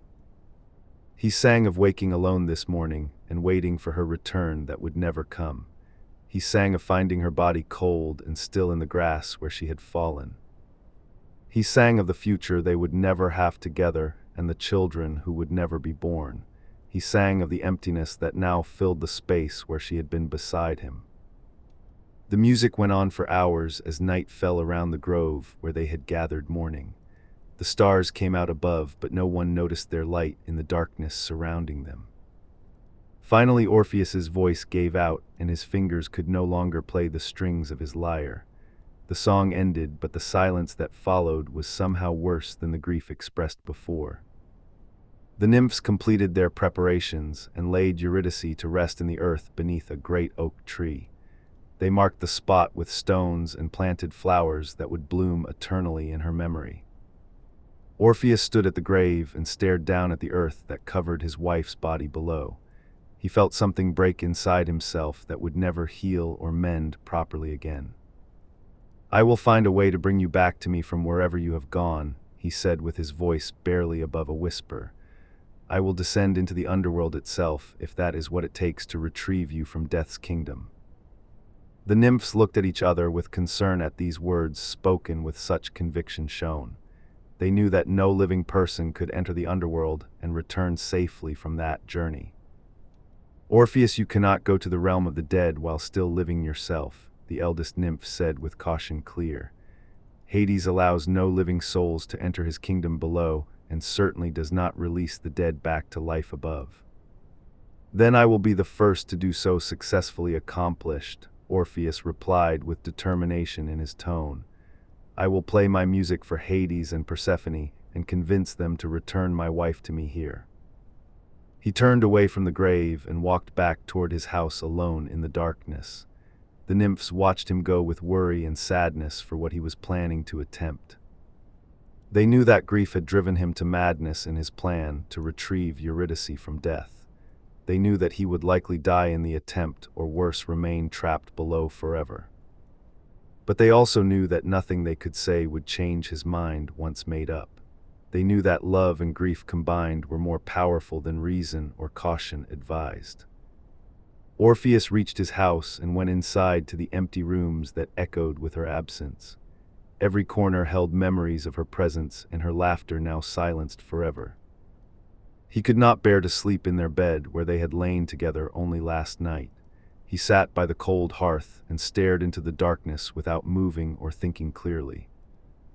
As dawn approached, he made his decision with finality that allowed no room for doubt. He would go to the underworld, and he would bring Eurydice back or die trying completely. He gathered supplies for a journey into the deepest parts of the earth where few had ventured. He took his lyre because music was the only weapon he possessed against the powers below. He left his house as the sun began to rise, painting the sky in colors that seemed cruel. He turned his back on the light and headed toward the cave that led down into darkness. The entrance to the underworld lay in the far south near the edge of the known world. It would take him days of travel to reach that place where the living could descend below. But he would make that journey without hesitation or delay in his steps forward moving.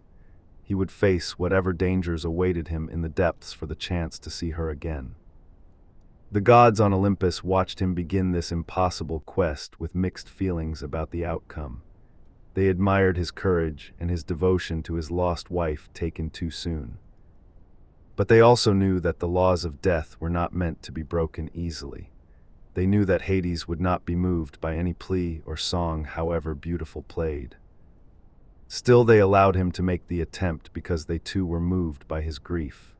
They would not stop him even though they knew his quest would likely end in tragedy, matching what he had already suffered.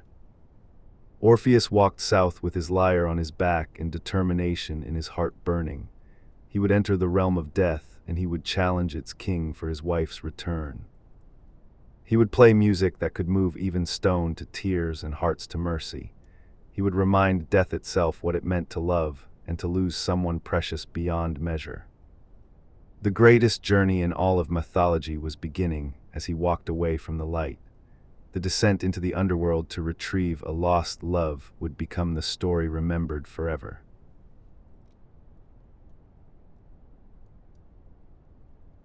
Chapter 7: The Descent begins. Orpheus traveled south for many days through lands he had never seen before in his wanderings. He passed through cities and villages without stopping to rest or to play his music for anyone. He had no interest in anything except reaching the entrance to the underworld as quickly as possible. People who saw him passing through their lands noticed the grief etched into his features deeply. They saw a man walking with purpose but without joy or hope visible in his expression. Some recognized him as Orpheus, the famous musician, and called out greetings to him cheerfully, but he did not respond or acknowledge their words spoken in his direction passing by. He walked during the day and continued walking through the night without sleep to slow him. His body moved forward mechanically, while his mind remained fixed on a single goal ahead. He thought constantly of Eurydice and the life they had shared for such brief time. He replayed every moment they had spent together over and over in his memory. He remembered her laugh and the way her eyes lit up when she was happy about something. He remembered how she listened to his music with complete attention that never wavered from him. He remembered the way she felt in his arms when they held each other at night. He remembered her voice joining his in song-creating harmonies that had been perfect together. These memories sustained him through the difficult journey south toward his destination chosen. These memories gave him the strength to continue when exhaustion threatened to stop him. He finally reached the edge of the known world where civilization ended and wilderness began beyond. Here the land grew wild and dangerous with creatures that avoided the light of day. He found the cave he had been seeking carved into the side of a mountain rising tall. The entrance was dark and forbidding with cold air flowing out from the depths below. This was one of the few entrances to the underworld that living people could use to descend. It was a path that heroes had taken before him when they needed to visit the realm below. Heracles had descended this way when he had to capture Cerberus, the three-headed dog, as labor. Theseus had come this way when he had foolishly tried to kidnap Persephone for his friend's desire. But no one had ever descended into the underworld to retrieve a loved one taken by death. No one had ever successfully negotiated with Hades for the return of a shade already claimed. Orpheus stood at the entrance and looked into the darkness that seemed to swallow all light. He felt fear grip his heart, but he pushed it aside with determination stronger than caution. He picked up his lyre and struck a chord that echoed into the depths below. The sound came back to him changed and distorted by the distance traveled through stone.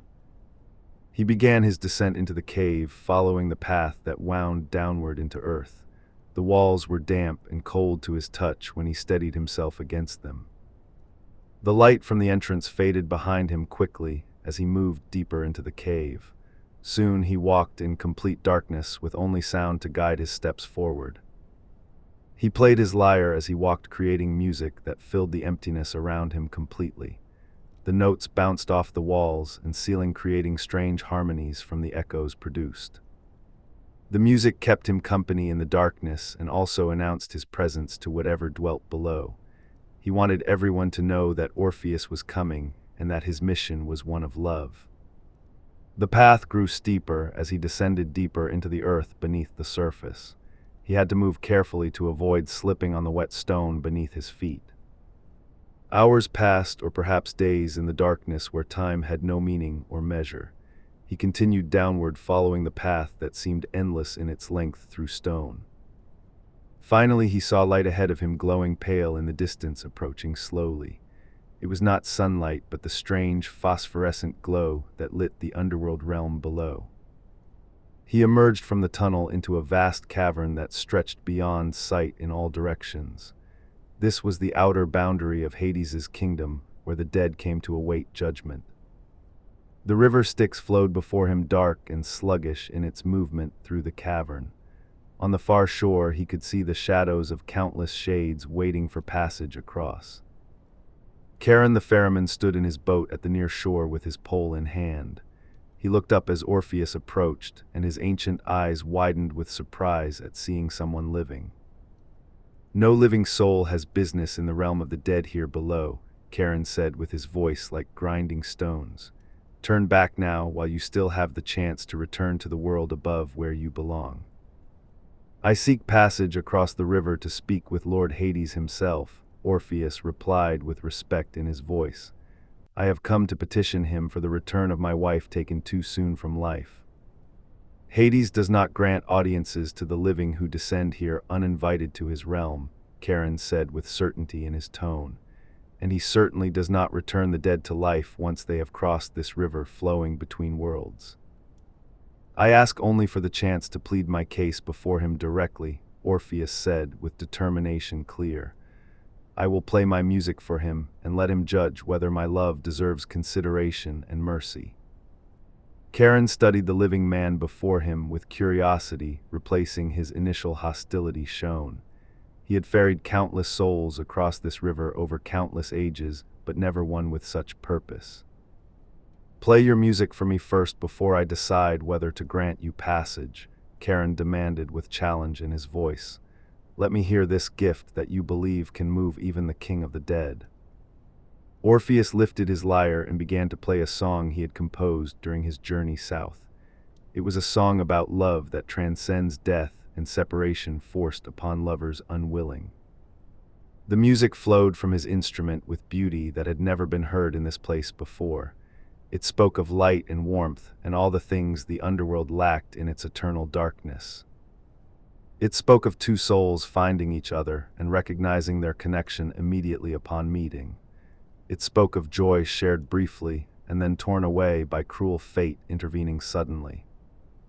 It spoke of grief so profound that it made living unbearable without the beloved beside you. It spoke of determination to cross any boundary to be reunited with love lost too soon. Charon listened without moving as the music washed over him in waves of emotion pure. He felt something stir in his ancient heart that he had thought long dead and cold. When Orpheus finished playing, the ferryman stood in silence for several long moments thinking. Then he gestured toward his boat with his pole held in weathered hands grasping tightly. "I will take you across this river to the other shore," Charon said with his voice softer than before. "I cannot promise that Hades will hear your plea or grant your request made to him clearly, but I will give you the chance to try because your music has moved something inside me." Orpheus stepped into the boat carefully and sat down as Charon pushed off from shore. The boat glided across the dark water smoothly despite the lack of visible current moving it. Orpheus looked down into the water and saw faces looking back up at him with empty eyes. These were the shades of those who had died but could not pay for passage across. They reached out toward the boat with hands that could not quite reach the vessel passing. Their mouths opened in silent pleas for help that would never come to them here. Orpheus looked away from their suffering, unable to help them in their plight below. He focused instead on the far shore where his journey would continue toward its goal. They reached the other side and Orpheus stepped out onto the bank of the river crossed. He turned to thank Charon for the passage granted despite his initial refusal given. "Go quickly before I change my mind about letting you pass through here," Charon said with gruffness returning. "And know that returning from the depths below is far more difficult than descending into them from above." Orpheus nodded understanding and turned toward the path that led deeper into the underworld realm. He walked forward into the pale light that illuminated the kingdom of the dead ahead. He passed through fields where shades wandered aimlessly without purpose or direction in their movements. They drifted like smoke on wind that had no source in the still air. Some of them looked up as he passed and seemed confused by his presence here. They could sense he was alive unlike them in their death state existing eternally. He continued walking toward the center of the kingdom where Hades held his court in judgment. He played his lyre as he walked and the music drew shades toward him gathering.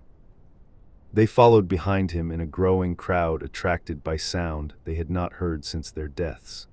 They remembered music and light and all the things they had left behind above. Orpheus did not stop or slow his pace despite the crowd gathering behind him as he walked. He had come too far to be delayed now when his goal was finally within reach ahead. In the distance, he saw the palace of Hades rising from the cavern floor like a mountain. It was built of black stone that absorbed light rather than reflecting it back outward. This was where he would find the king and queen of the underworld sitting in judgment. This was where he would make his plea for Eurydice's return to the world above with him. He walked toward the palace with his heart pounding and his hands steady on his lyre. He would face Hades and Persephone, and he would play music that could move even death itself.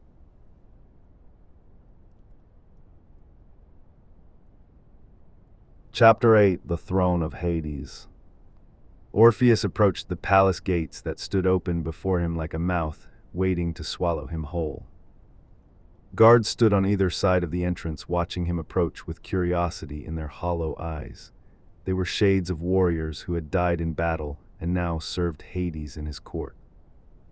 They did not stop him or challenge his right to enter the palace standing before them. Perhaps they recognized him as Orpheus the musician, or perhaps they simply wanted to hear what would happen next. He walked through the gates into the courtyard beyond, where more shades gathered to see this living man. They whispered among themselves in voices like wind through dry leaves rustling softly. The palace interior was as dark and cold as he had imagined it would be in his descent. Torches burned along the walls, but their flames gave off no warmth to comfort visitors entering. He followed the main corridor toward the throne room where Hades and Persephone held court over the dead. His footsteps echoed on the polished stone floor beneath his feet, walking forward steadily. The doors to the throne room were massive and carved with scenes of death and judgment. They swung open silently as he approached, allowing him entrance into the presence of the rulers. The throne room was vast, with a ceiling so high it disappeared into shadow above. 2 thrones sat on a raised platform at the far end made of black stone and silver. Hades sat upon one throne, dressed in robes that seemed woven from darkness itself surrounding him. His face was pale as marble, and his eyes were dark as the void between stars. Beside him sat Persephone, the queen of the underworld, wearing a crown of silver and jewels. Her beauty was terrible in its perfection, like a statue carved from ice and moonlight combined. They watched Orpheus approach with interest clear in their immortal faces, observing his progress. They had been alerted to his presence by the music he had played coming through their kingdom. Orpheus walked until he stood at the base of the platform where their thrones rose above. He knelt on one knee and bowed his head in respect to the rulers before him. "Rise, Orpheus, son of Calliope, and speak your purpose in coming here," Hades commanded with his voice deep and resonant. "No living soul enters my kingdom without invitation unless they are very brave or very foolish in their actions." Orpheus stood and looked up at the god of death sitting in judgment above him. He felt fear grip his heart, but he pushed it down with determination stronger than terror. "Great Hades, lord of the dead and ruler of this vast kingdom below," Orpheus began with respect clear, "I have come to petition you for the return of my wife Eurydice, who was taken too soon from life above. She died from a serpent's bite only weeks after we were married in union blessed," Orpheus continued with emotion entering his voice. "I seek to reclaim her soul and bring her back to the world of the living where she belongs with me." Hades leaned back in his throne with an expression that might have been amusement on his features. No one had ever come before him with such a request in all the ages of his rule. "You ask me to break the fundamental law of the cosmos that governs all existence," Hades said with his voice cold as stone. "The dead remain dead and do not return to life once they have crossed into my domain here below." "I know the law and I understand the difficulty of what I ask," Orpheus replied with humility in his tone. "But I ask you to consider that her death was untimely and unjust in its coming to her so young. She had years ahead of her to live and love and experience all that life offers," Orpheus continued with passion growing. "She was stolen from that future by accident and by circumstances beyond her control or choosing freely. Persephone stirred on her throne and looked at Orpheus with something like sympathy in her eyes meeting his. She understood what it meant to be taken from the world above against your will and your wishes. All deaths seem untimely to those who love the deceased person lost, Hades observed with truth in his words spoken. Every shade in my kingdom had more life they wished to live before coming here to rest eternally. What makes your wife more deserving of exception than the countless others who have died before her? Hades asked with challenge clear. Why should I break the law for you when I have refused every other plea made throughout the ages? Because I can offer you something no one else has offered in payment for her return, Orpheus said with courage clear. I can offer you my music which has the power to move even stones to weeping and trees to bending low. He lifted his lyre and began to play before Hades could refuse to hear him out completely. The music that came from his instrument filled the throne room with sound unlike anything heard here before. It was a song about love that burns brighter than any fire kindled on earth above. It was a melody about finding the one person who completes you and makes life worth living fully. It spoke of the joy of waking beside your beloved every morning, greeting the day together. It spoke of the peace of falling asleep in their arms, knowing you are safe and cherished completely. It spoke of laughter shared and tears comforted, and moments of perfect understanding between two souls united. It spoke of all the small things that make a life together meaningful and precious beyond measure. And then it spoke of loss when death tears that beloved away without warning or mercy. It spoke of the emptiness that fills the space where they once stood beside you always. It spoke of grief so deep it makes breathing difficult and existing seem pointless without them. It spoke of longing that has no relief because the object of that longing is gone forever. The music wove through the throne room and out into the palace beyond where shades gathered listening. Every soul who heard it remembered their own loves lost to death in time's passage. The guards at the doors wept for the wives and children they had left behind when they fell. The servants in the halls remembered parents and siblings and friends no longer with them here. Even the Furies who dwelt in the deepest parts of the underworld paused in their eternal punishments to listen. Even Cerberus, the three-headed guardian of the gates, whimpered like a puppy hearing this song. Hades sat unmoved, on his throne, but his expression had changed from cold amusement to something deeper. His dark eyes fixed on Orpheus with intensity that seemed to pierce through to his very soul. Persephone openly wept on her throne beside her husband, listening to the music flowing through the air. She thought of her own mother Demeter and the grief she had caused by her absence above. She thought of the compromise that allowed her to return to the surface for half the year always. She understood what it meant to be separated from the one you loved most in all existence. Orpheus played on until his fingers bled on the strings of his lyre held tightly. The blood fell onto the instrument, but did not stop the music from continuing to pour forth. He sang with his voice, joining the lyre in perfect harmony of sound and emotion combined. He sang of Eurydice, specifically now telling her story to the rulers before him judging. He sang of meeting her in the meadow and the instant recognition between their souls connecting. He sang of their courtship and their wedding despite the omen of the smoking torch warning. He sang of their brief happiness together in the house they had made their home with love. He sang of waking alone and finding her cold body in the grass where she had fallen. He sang of the future they would never have together and the children never born to them. He sang of his determination to descend into death itself to reclaim what had been taken from him. When finally the last note faded into silence, the throne room remained quiet for long moments after. No one spoke or moved in the aftermath of that music heard by all present there. Hades looked at Persephone, who nodded slightly with tears still streaming down her pale cheeks freely. He turned his gaze back to Orpheus standing before him, waiting for judgment to be delivered. Never in all my ages of ruling this kingdom below has music like that been played here, Hades said with his voice softer than before. Never have I felt my stone heart moved by any plea made to me by mortals or gods alike until now. Your love for your wife is evident in every note played and every word sung today, Hades continued with acknowledgement of the truth shown. You have moved me to consider breaking the law I have upheld since taking power here below the surface. Orpheus felt hope flare in his chest for the first time since finding Eurydice dead in grass. Perhaps his music had accomplished what seemed impossible only moments before in despair felt. I will grant your petition and return Eurydice to the world of the living above, Hades declared with finality in his tone. She may follow you back through the path you took in descending here to my kingdom below. But there is a condition that you must follow without deviation or failure during the journey back, Hades added with warning clear. You must walk ahead of her, and you must not look back at her until you have both reached the surface completely.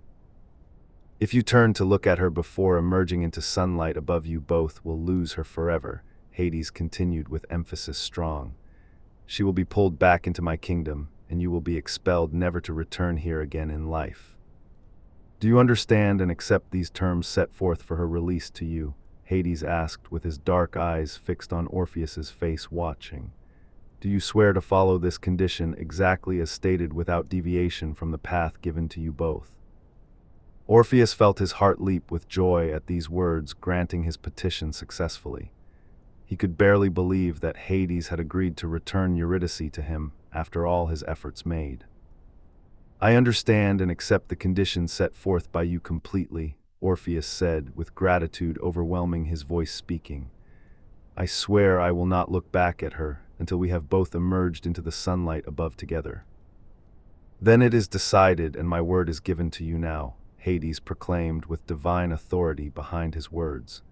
Hermes will bring Eurydice's shade to you, and you will begin your ascent immediately without delay or rest taken. Orpheus bowed deeply to the king and queen of the underworld with thanks pouring from his heart. He had done what seemed impossible and won back his wife from death's cold grip holding her.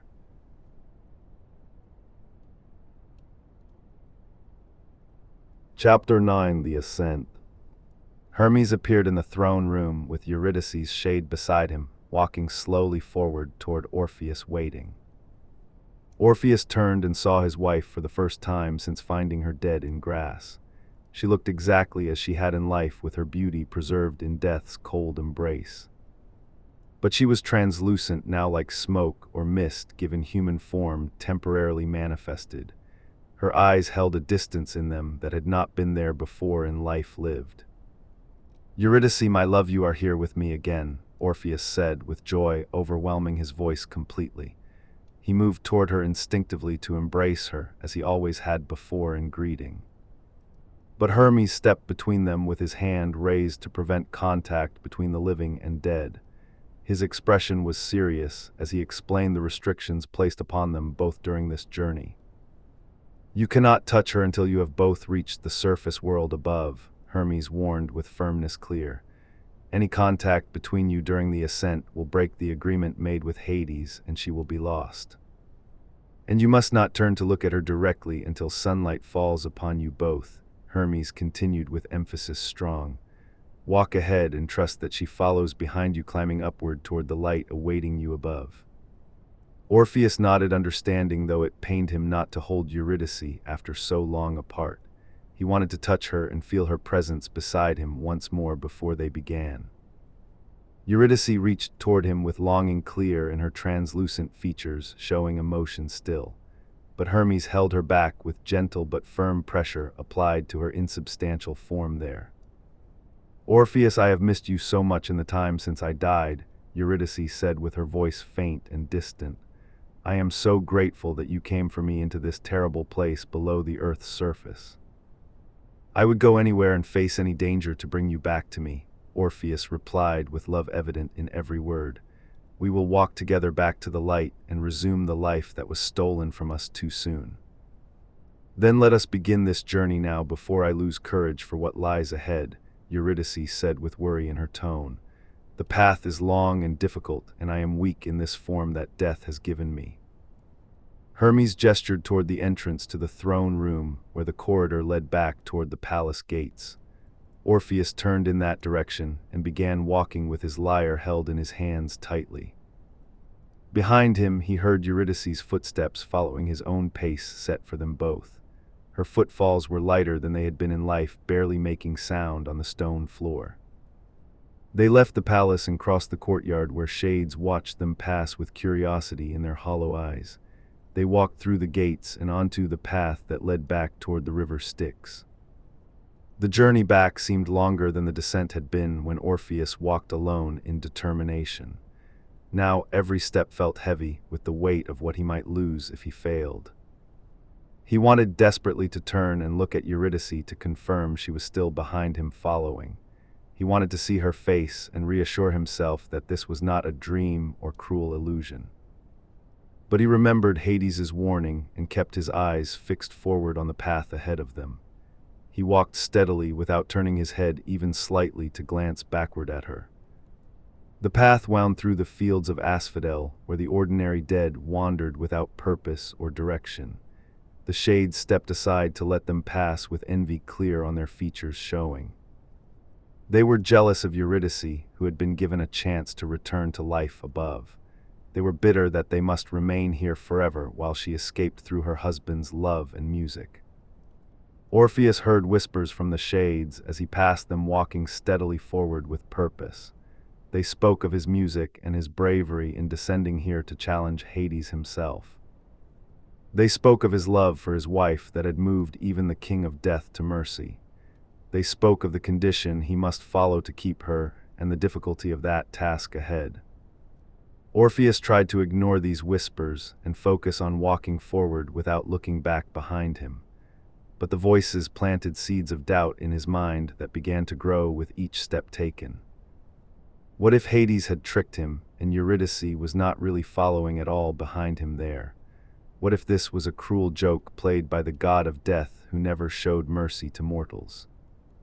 What if she had stumbled and fallen and he was walking away from her without knowing it? What if she needed help and he could not provide it because he could not look back to see? The doubts grew stronger as they walked through the darkness toward the river crossing ahead. Orpheus's hands gripped his lyre so tightly his knuckles turned white with pressure applied. He strained his ears to hear Eurydice's footsteps behind him following his pace set carefully. Sometimes he thought he heard them clearly, and sometimes they seemed to fade into nothing at all. "Eurydice, are you still with me walking behind?" he called out without turning his head back toward her.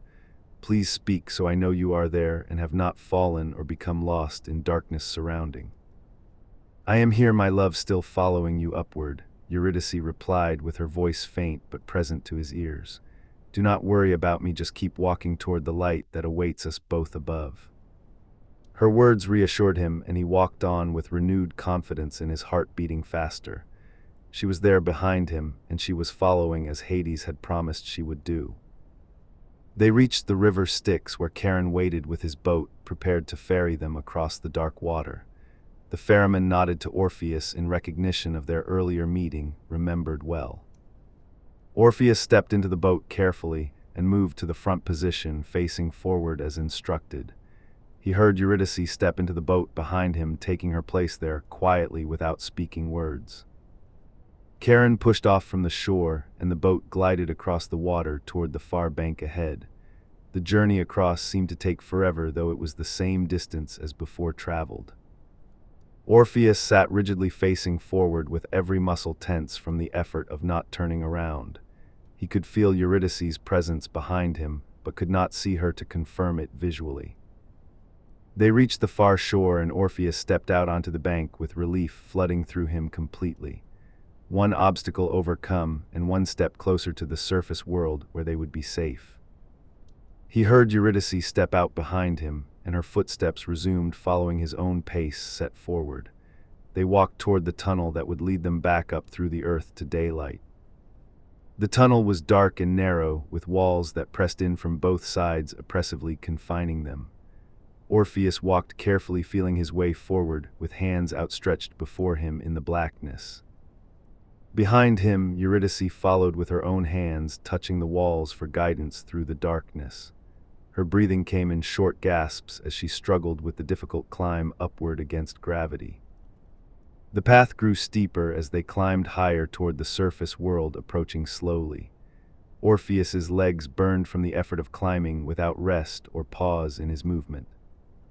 He could hear Eurydice struggling behind him more clearly now in the confined space surrounding them. Her breath came harder, and her footsteps seemed to falter occasionally as she climbed upward. "Are you all right back there behind me?" Orpheus called out with concern growing in his voice speaking. "We can rest if you need to catch your breath before continuing upward toward our goal." "No, do not stop now when we are so close to escaping this place," Eurydice replied with determination clear. "I can manage the climb if you continue moving forward steadily without pausing for my sake here." But her voice sounded weaker than before and more distant somehow in the tunnel around them. Orpheus felt worry grip his heart as he wondered if she was truly all right behind him there. What if the ascent was too much for her shade to manage in its weakened state existing? What if she was fading and would disappear before they reached the surface world together awaiting them?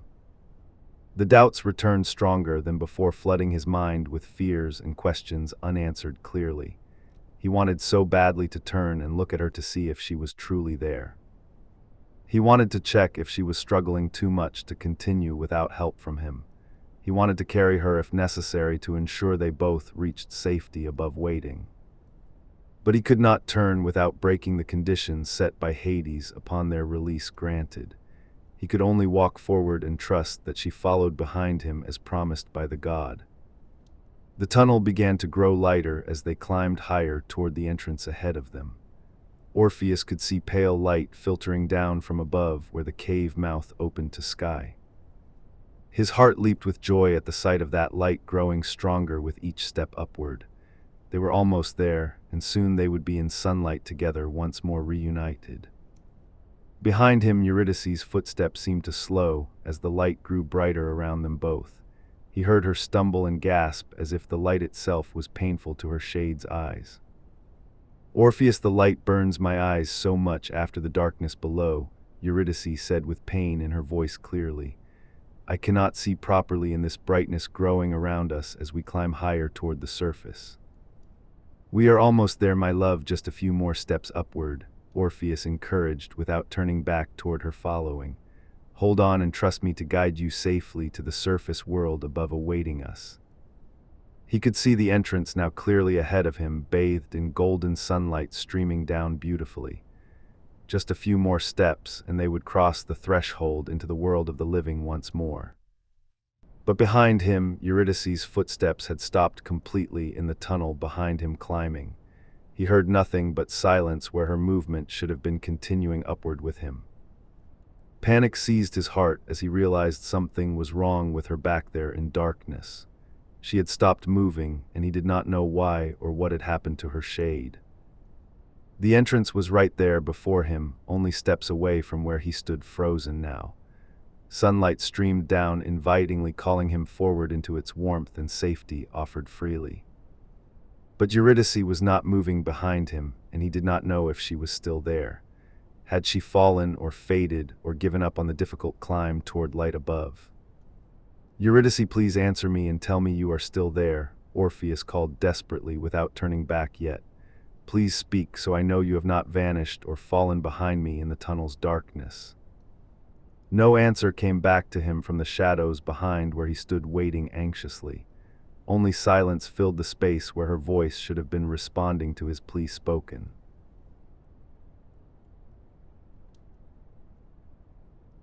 Chapter 10: The Fatal Glance. Orpheus stood at the threshold of the cave, with sunlight streaming down before him, warmly inviting. Behind him in the darkness he heard nothing but silence where Eurydice should have been following still. The panic in his chest grew with each heartbeat that passed without sound from her. He called her name again into the shadows behind him, without receiving any response back to his ears. The silence was absolute and terrifying in its completeness, surrounding him standing there frozen. Perhaps she had fainted from the exertion of the climb up through the long tunnel ascending. Perhaps she lay unconscious on the stone floor, needing his help desperately to continue forward.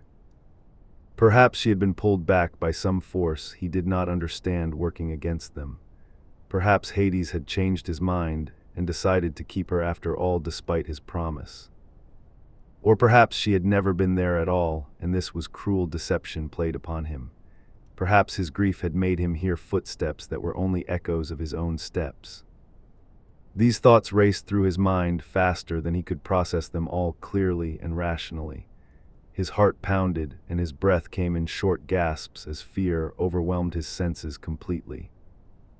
The entrance to the cave was right there before him, only a single step away now.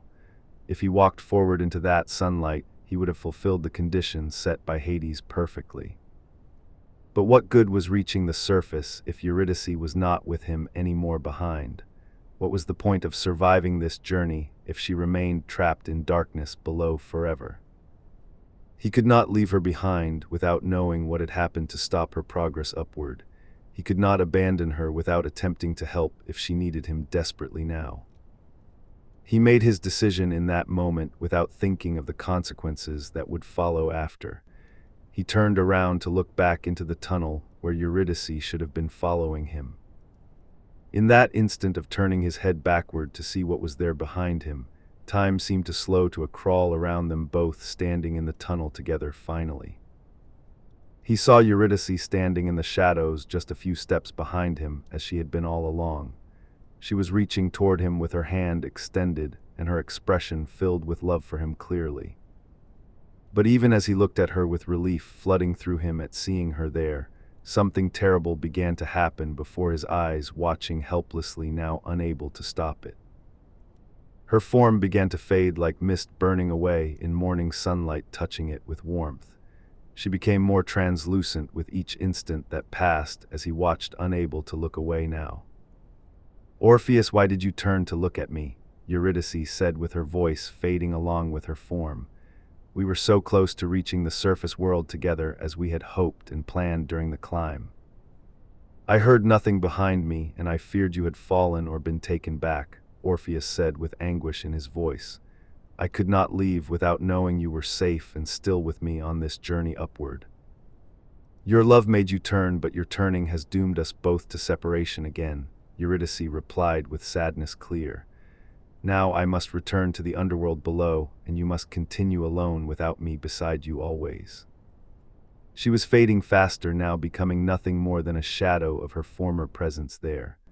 Orpheus reached toward her desperately, trying to hold onto her form, slipping away from his grasp. But his hands passed through her insubstantial form without touching anything solid at all beneath them. She was already more ghost than person, as the power of Hades's condition took effect immediately. "I am so sorry, my love, for failing you in this final test required," Orpheus said with tears streaming down his face. "I should have trusted that you were behind me as promised by Hades in his throne room." "Do not blame yourself for what love made you do in concern for me," Eurydice said with her voice barely audible now. "I know you turned because you feared for my safety and well-being in the darkness surrounding us both. But now we must part again, and I do not know if we will ever be reunited after," Eurydice continued with her form almost completely transparent. "Return to the world above and live your life fully without letting grief consume you entirely as it has before. I cannot live without you beside me any more than before this attempt was made," Orpheus protested, desperately reaching for her. "I will find another way to bring you back to me, or I will join you in death. You must not throw your life away for my sake when there is so much beauty to create," Eurydice said with finality in her tone. "Play your music and share your gift with the world above as you were meant to do always. Remember me in your songs, but do not let remembering prevent you from living forward into the future," Eurydice continued with love in her fading voice. "I will wait for you in the underworld until the day comes when you naturally join me there at last. Farewell, my husband and my love who came to death itself for me," Eurydice whispered with her final words spoken. "I will love you forever across all the distance that separates us now and always after this moment." Then she was gone, completely vanished like smoke dispersing on wind blowing through the tunnel. Orpheus stood alone in the darkness with his hands still reaching for where she had been standing. He felt something break inside his chest more completely than when he had found her dead before. This loss was worse because he had been so close to saving her from death's grip. This loss was worse because he had failed through his own action taken against the warning given. He had turned to look at her, and in that looking he had lost her forever now. A scream tore from his throat that echoed through the tunnel and out into the world beyond. It was a sound of pure agony that made birds fall silent and animals flee in terror hearing it. He sank to his knees on the stone floor and wept with grief overwhelming every other emotion inside. He had tried so hard and come so far only to fail at the very threshold of success. He had convinced Hades himself to release Eurydice from death's kingdom below the surface. He had played music that moved even the king of the dead to mercy and compassion shown. He had walked all the way back through the underworld without looking back as instructed clearly. He had been only steps away from emerging into sunlight with her beside him finally. But in the final moment, his love and his fear had made him turn against all reason. His need to see her and confirm her presence had destroyed everything he had fought for desperately. He remained kneeling in the tunnel for hours as the sun continued its path across the sky. He could not bring himself to take those final steps into sunlight knowing she would not be there with him. Finally, exhaustion forced him to move forward despite his desire to remain in that spot forever. He stood on shaking legs and walked out into the afternoon light, bathing everything in golden glow. The world outside seemed cruel in its beauty after what he had just experienced inside the tunnel. The birds sang and the flowers bloomed without care for the tragedy that had occurred below. He walked away from the cave entrance without looking back at the darkness he was leaving behind. There was no point in looking back now when she was already gone from his reach forever. He walked north toward his home in Thrace where he had lived with Eurydice so briefly before. He walked without purpose or direction beyond the vague idea of returning to familiar places. The journey back took weeks that passed without his notice or care for the passage of time. He walked mechanically, putting one foot before the other without thought of destination or reason for continuing. People who saw him passing through their lands barely recognized him as the same man who had traveled south. His grief had aged him beyond his years and hollowed out his features with sorrow. He did not play his lyre or sing during this journey back toward his former life waiting. The music had died inside him when Eurydice vanished in the tunnel behind him, watching helplessly. He finally reached his house at the edge of the meadow where he had first met Eurydice dancing. The building stood exactly as he had left it weeks before in his quest to retrieve her. But it was no longer a home without her presence filling it with life and laughter shared. It was merely a structure of wood and stone without meaning or purpose to him anymore. He went inside and sat by the cold hearth, staring at nothing in particular before him. He tried to summon the will to continue living, but found nothing inside himself worth continuing for at all. The nymphs who had been Eurydice's sisters came to visit him in his grief and isolation chosen. They brought food and comfort and tried to ease his suffering with their words spoken gently.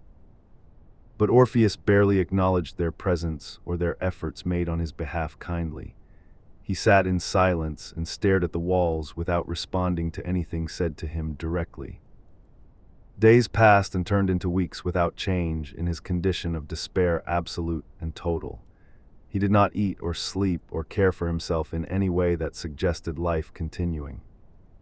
The nymphs grew worried that he would waste away from grief as surely as if he had died physically.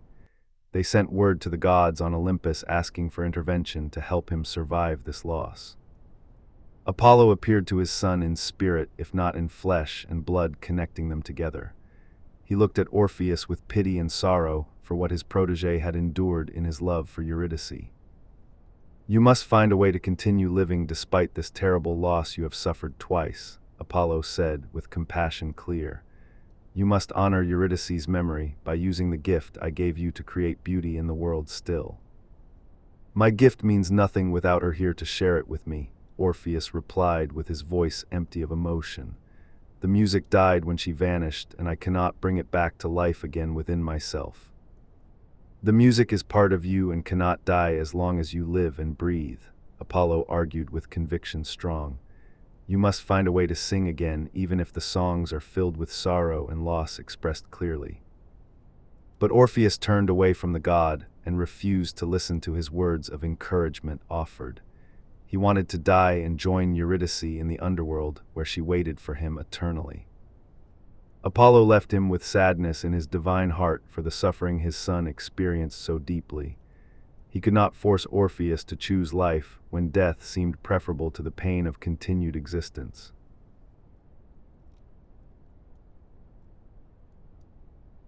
Chapter 11: Songs of Mourning. Months passed after Orpheus's return from the underworld, without Eurydice beside him as he had hoped desperately. He remained in his house alone with grief as his only companion through the long days and nights.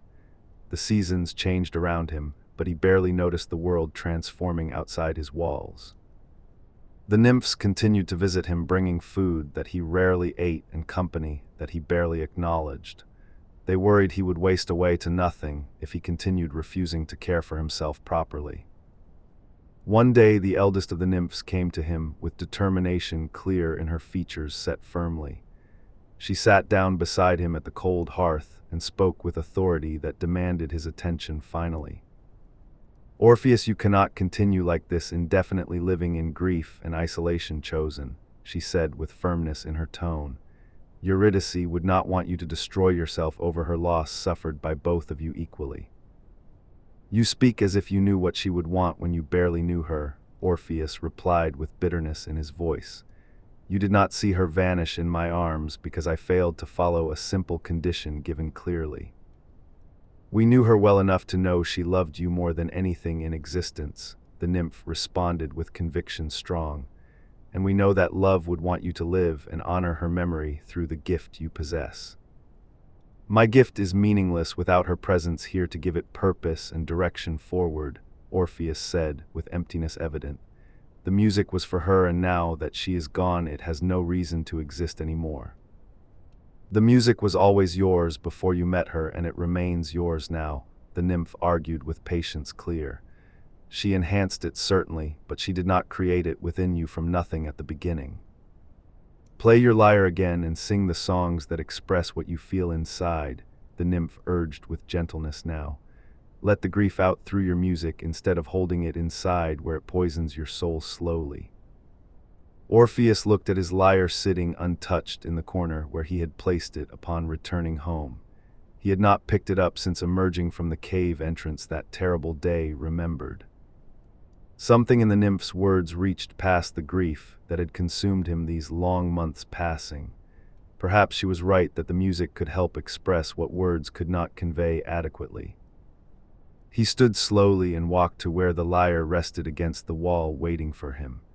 He picked it up and felt its familiar weight in his hands, holding it carefully once more. The strings were dusty, and some had gone out of tune from neglect over these months untouched. He spent time adjusting them until they sang properly under his fingers, testing them gently. Then he began to play without conscious thought, directing what came from his instrument held tightly. The music that emerged was unlike anything he had created before in his life lived. It was a song of grief so raw and honest that it made the nymph who had urged him weep. It was a melody of loss that spoke truths about love and death intertwined together always. It did not try to make sense of what had happened or find meaning in the tragedy experienced. It simply expressed the pain of loving someone completely and losing them despite every effort made. It spoke of the descent into the underworld and the hope that had burned so bright within. It spoke of standing before Hades and playing music that moved even death to mercy given. It spoke of the ascent back toward light with Eurydice following behind him, climbing upward. It spoke of the terrible silence that had made him turn against all warnings given clearly. It spoke of seeing her fade before his eyes as punishment for his moment of weakness shown. It spoke of the emptiness that filled him now without her presence beside him anymore. When the song ended, the nymph sat in silence with tears streaming down her face, freely falling. She had never heard music so powerful in its honesty about suffering experienced directly without filters. "That is what the world needs to hear from you now," she said finally, with her voice thick with emotion. "That truth about love and loss that everyone experiences but few can express so perfectly as you have." Orpheus looked at his lyre with something like recognition dawning in his features, showing understanding gradually. Perhaps his music did have purpose beyond merely pleasing Eurydice's ears, listening attentively always. Perhaps he could honor her memory by sharing these songs of grief and love with others suffering. Perhaps his experience could help those who had lost their own loved ones to death's cold embrace. He began to play again, and this time the music was different in its quality and intention. This time he sang not just for himself, but for all who had loved and lost throughout time. He sang of parents who buried children, taken too young from life's journey cut short. He sang of children who said goodbye to parents, leaving them alone in the world continuing. He sang of lovers torn apart by war and disease and accidents beyond control or prevention. He sang of friends who mourned companions lost to time and distance growing between them over years. He sang of all the ways that love ends before those who love are ready to let go of what they cherish. He sang of the universality of grief that connects all who have lived and cared for another being. The music flowed from him for hours as he played without stopping or pausing for rest needed. The nymph sat and listened with complete attention as he poured out everything inside him finally. When exhaustion finally claimed him and forced him to stop playing for the day ending, something had changed inside. He was not healed or whole again, but he had found a way forward through the grief. He would play his music and share these songs of mourning with the world around him listening. He would give voice to the pain that others felt but could not express in words or sounds.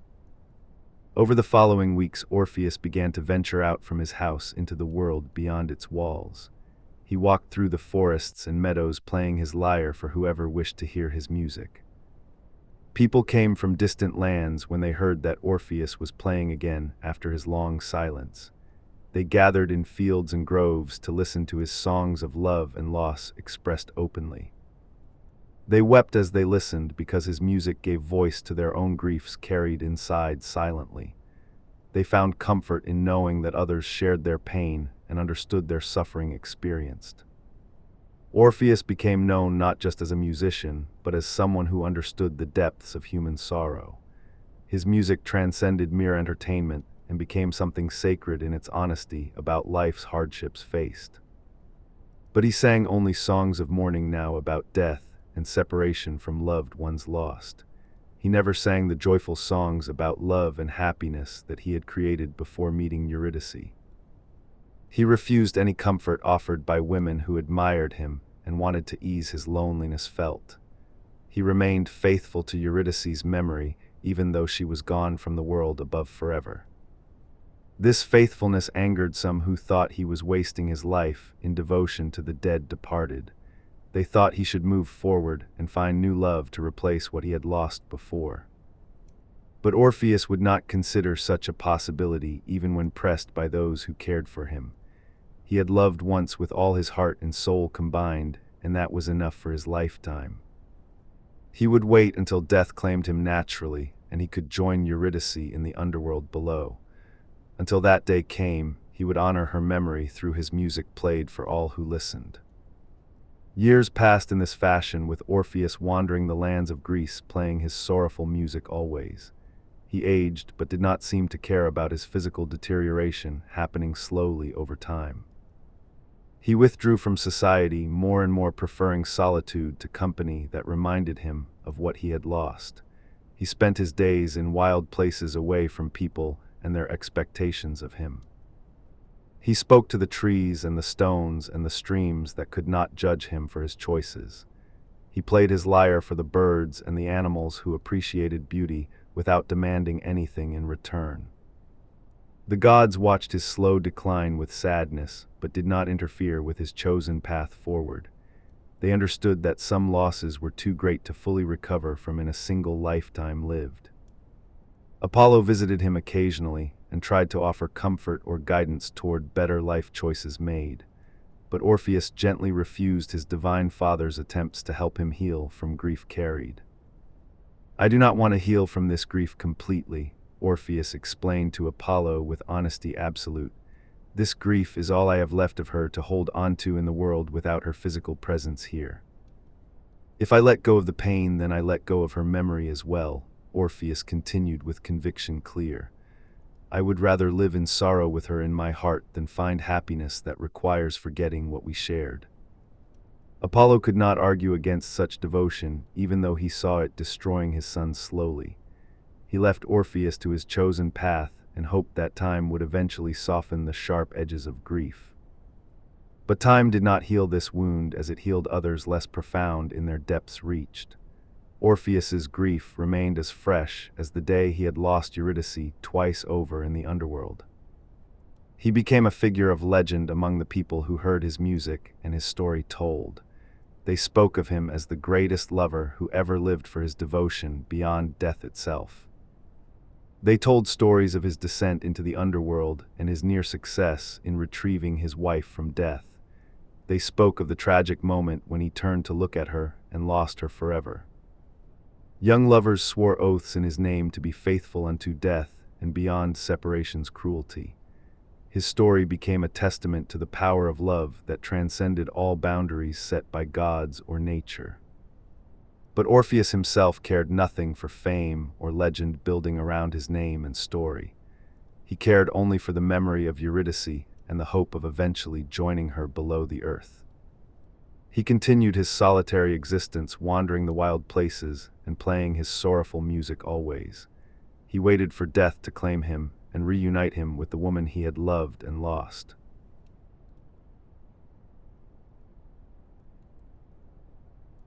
Chapter 12: The Final Song. Years had passed since Orpheus's return from the Underworld, without Eurydice beside him, as he had hoped so desperately. He was no longer young, though his exact age was difficult to determine from his appearance worn. Grief and wandering had aged him beyond his actual years lived on Earth's surface walking alone. His hair had turned white and his face was lined with sorrow deeply etched into his features, showing clearly. But his hands remained steady when he played his lyre, and his voice was still powerful when he sang. He had become a hermit living in the wild mountains of Thrace, far from human settlements below. He preferred the company of nature to the company of people who did not understand his grief. He spent his days walking alone through forests and across rocky slopes, playing his music for himself. He spoke to Eurydice as if she were there beside him, listening to his words and songs.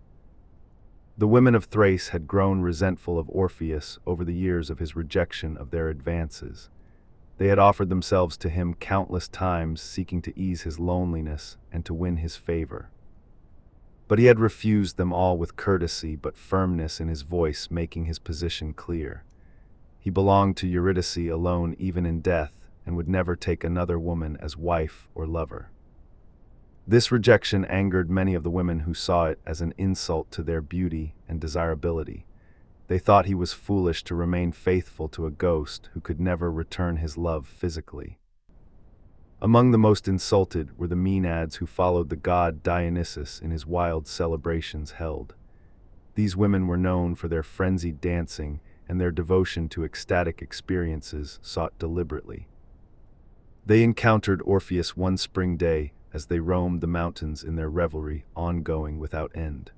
He was sitting on a rock playing his lyre and singing a song of mourning as he always did.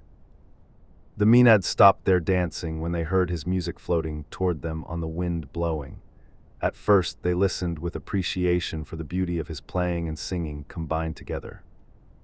But then they recognized him as the man who had rejected them and all women repeatedly over years. Their appreciation turned to anger at seeing him here alone, still mourning his lost wife unnecessarily. "Why do you reject us who are living and full of life for a dead woman?" one of the Maenads called out to him. "Why do you waste your gift on mourning instead of celebrating life as Dionysus teaches us to do?" Orpheus looked up at the women surrounding him with expressions of hostility clear on their features, showing anger. He felt no fear of them, only weariness at having to explain himself once again to those who would not understand. "I reject you because my heart belongs to another who waits for me below," he said with patience in his voice. "I have no interest in celebrations or pleasures when my soul is torn in half by her absence from this world. Your faithfulness to the dead is unnatural and offensive to the gods of life," another Maenad said with her voice rising. "You should honor Dionysus by embracing joy and forgetting your sorrow that chains you to the past." "I honor life by remembering love even after death separates us physically," Orpheus replied with conviction clear. "There is no dishonor in remaining faithful to a vow made in life that transcends death itself ultimately." The Maenads grew more agitated by his words that rejected their philosophy of living in the moment. They had been drinking wine, and their judgment was clouded by intoxication and religious fervor combined dangerously. "If you will not honor Dionysus and celebrate life with us willingly," their leader said with threat in her tone, "then we will force you to stop your mourning songs that insult our god with their sorrow expressed." Orpheus stood from the rock where he had been sitting and faced the women surrounding him now. He held his lyre protectively against his chest as they advanced toward him with menacing intent visible. He began to play his lyre with all the skill he possessed within himself fully manifested. The music that came from his instrument was so beautiful it stopped the Maenads in their tracks frozen completely. They stood transfixed by the melody that spoke of love stronger than death itself conquering all. They felt tears forming in their eyes despite their anger at him moments before expressed clearly. But the Maenads also beat drums and clashed cymbals in their worship of Dionysus, their patron. The sound of their instruments began to drown out Orpheus's music playing desperately to save himself. They shook themselves free from the spell his music had cast over them, temporarily holding them back. They advanced again with their anger renewed and their determination to punish him for his rejection clear. Orpheus played louder, trying to make his music heard over the cacophony they were creating deliberately. But the drums and cymbals were too loud, and his lyre could not compete with their combined volume. The first Maenad reached him and struck him across the face with her staff carried for dancing. Blood flowed from the wound opened by the blow landing hard against his cheek.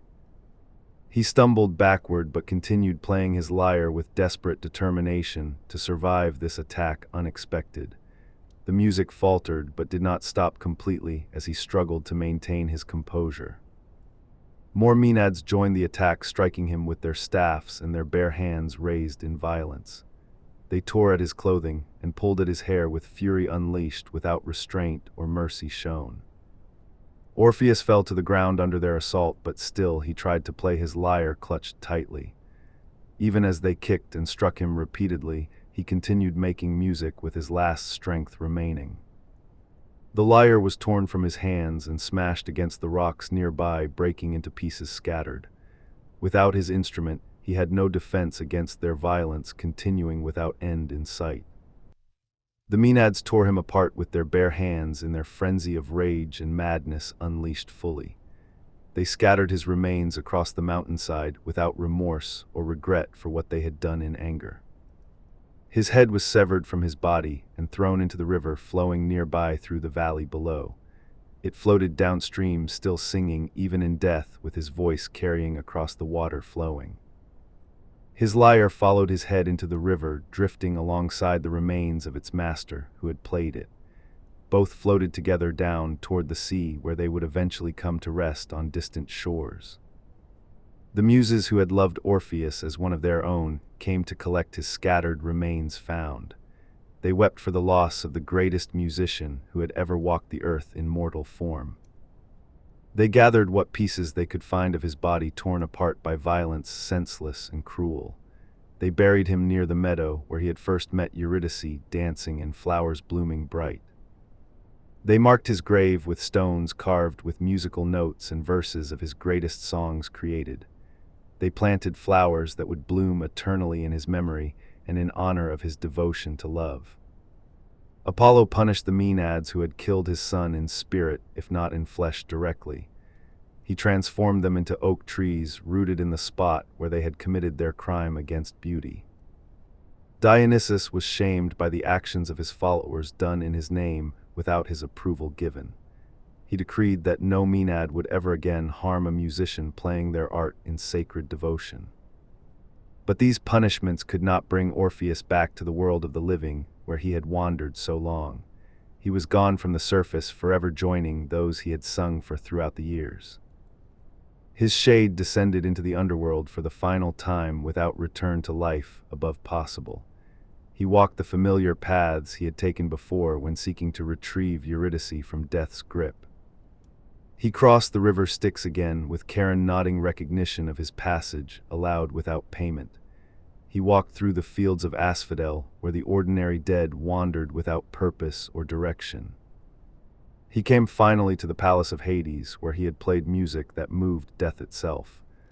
But this time he came not as a living man seeking favor, but as a shade claiming his place among the dead. Hades and Persephone watched him approach, with sadness evident in their divine features, showing emotion rare.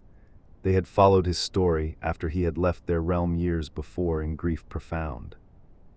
"Welcome back to our kingdom, Orpheus, musician of unmatched skill and devotion shown," Hades said with respect in his voice. "You have earned your place here through your faithfulness to love that transcended all boundaries set by gods or nature. Go now and find Eurydice, who has waited patiently for your arrival since you last departed," Persephone added with kindness clear. "She is in the Elysian fields, where the blessed dead dwell in eternal happiness and peace together." Orpheus bowed to the rulers of the underworld with gratitude for their mercy shown once more. Then he walked toward the Elysian fields, guided by instinct and by love pulling him forward toward her presence. He entered the beautiful realm where eternal spring reigned without winter's cold touch ever reaching. Flowers bloomed everywhere, and trees bore fruit year-round without seasons changing their abundance. And there, in a meadow very much like the one where they had first met dancing, he saw Eurydice waiting for him, as she had promised she would always do faithfully without fail. She turned and saw him approaching, and her face lit up with joy beyond measure or description. She ran toward him, and he ran toward her, and they met in an embrace that would never end now. They could touch each other finally, without restriction or fear of losing one another again to separation. They held each other and wept with happiness at being reunited after so many years of waiting apart. "I knew you would come to me eventually when your time arrived naturally," Eurydice said with her voice filled with love. "I waited and watched for your arrival every day throughout the long years that passed without you here. I am sorry it took so long for me to join you in this place," Orpheus replied with emotion thick in his voice. "I had to finish my work above and honor your memory through the music we created together before our separation. You honored me perfectly with songs that touched countless hearts suffering from loss," Eurydice said with pride in her tone. "You gave voice to grief that others felt but could not express in words or sounds meaningful to them." They walked together through the Elysian fields, talking about everything that had happened since they were parted. They had all of eternity now to share stories and to simply be together without interruption. They found a place beneath a tree, very similar to the one where Orpheus had first played for her above. They sat together with his head resting in her lap as she ran her fingers through his white hair gently. Orpheus picked up a lyre that appeared in his hands through some magic of this blessed realm. He began to play, and this time the music was not sorrowful but filled with joy and peace. He sang songs of reunion and of love that had endured every trial placed before it by fate. He sang of the happiness of finding one's true companion and never being separated again by any force. Eurydice joined her voice with his creating harmonies they had made together in life above briefly. Their music filled the Elysian fields and brought joy to all the blessed dead dwelling there happily. The gods on Olympus heard that music floating up from the underworld below and smiled with satisfaction. The story that had begun in joy and turned to tragedy had finally found its resolution in eternal reunion. Orpheus and Eurydice would remain together in the Elysian fields forever without parting again or fearing loss. They had earned this eternal happiness through their devotion to each other across all boundaries. Their story became the greatest love story ever told among mortals and gods throughout all ages. It spoke of love so strong it challenged death itself, and won in the end despite temporary defeat. It spoke of faithfulness that endured years of separation and grief without wavering from its commitment made. It spoke of the hope that love transcends even death, and that reunion awaits those who love truly. Poets would sing of Orpheus and Eurydice for countless generations after they had passed from memory living. Their names would be spoken together always as examples of devotion beyond measure or understanding. Young lovers would invoke their names when making vows of eternal faithfulness to each other promised. Their story would give hope to those facing separation that reunion would come eventually in time. The lyre of Orpheus that had floated down the river was placed among the stars by Zeus himself. It became a constellation visible in the night sky as reminder of the power of music and love combined. On clear nights, people could look up and see those stars shining down, representing Orpheus's gift to humanity. They could remember his story and find comfort in knowing that true love never dies completely. And in the Elysian fields beneath the earth's surface, far from the living world above, Orpheus and Eurydice continued their eternal existence together without end or interruption ever coming. They walked through meadows of eternal spring and sat beneath trees that never lost their leaves falling. They sang together and made music that brought joy to all who heard it played beautifully. They had found their happiness at last after trials that would have broken lesser souls completely apart. They had proven that love was stronger than death, and that devotion was rewarded eventually with reunion. Their story was complete now with the ending that had always been meant for them to share. The greatest musician who ever lived and the woman he loved had found their way back to each other. And they would never be separated again throughout all eternity, stretching forward without end or limit. They would remain together always in the place where the blessed dead dwell in happiness eternal and perfect.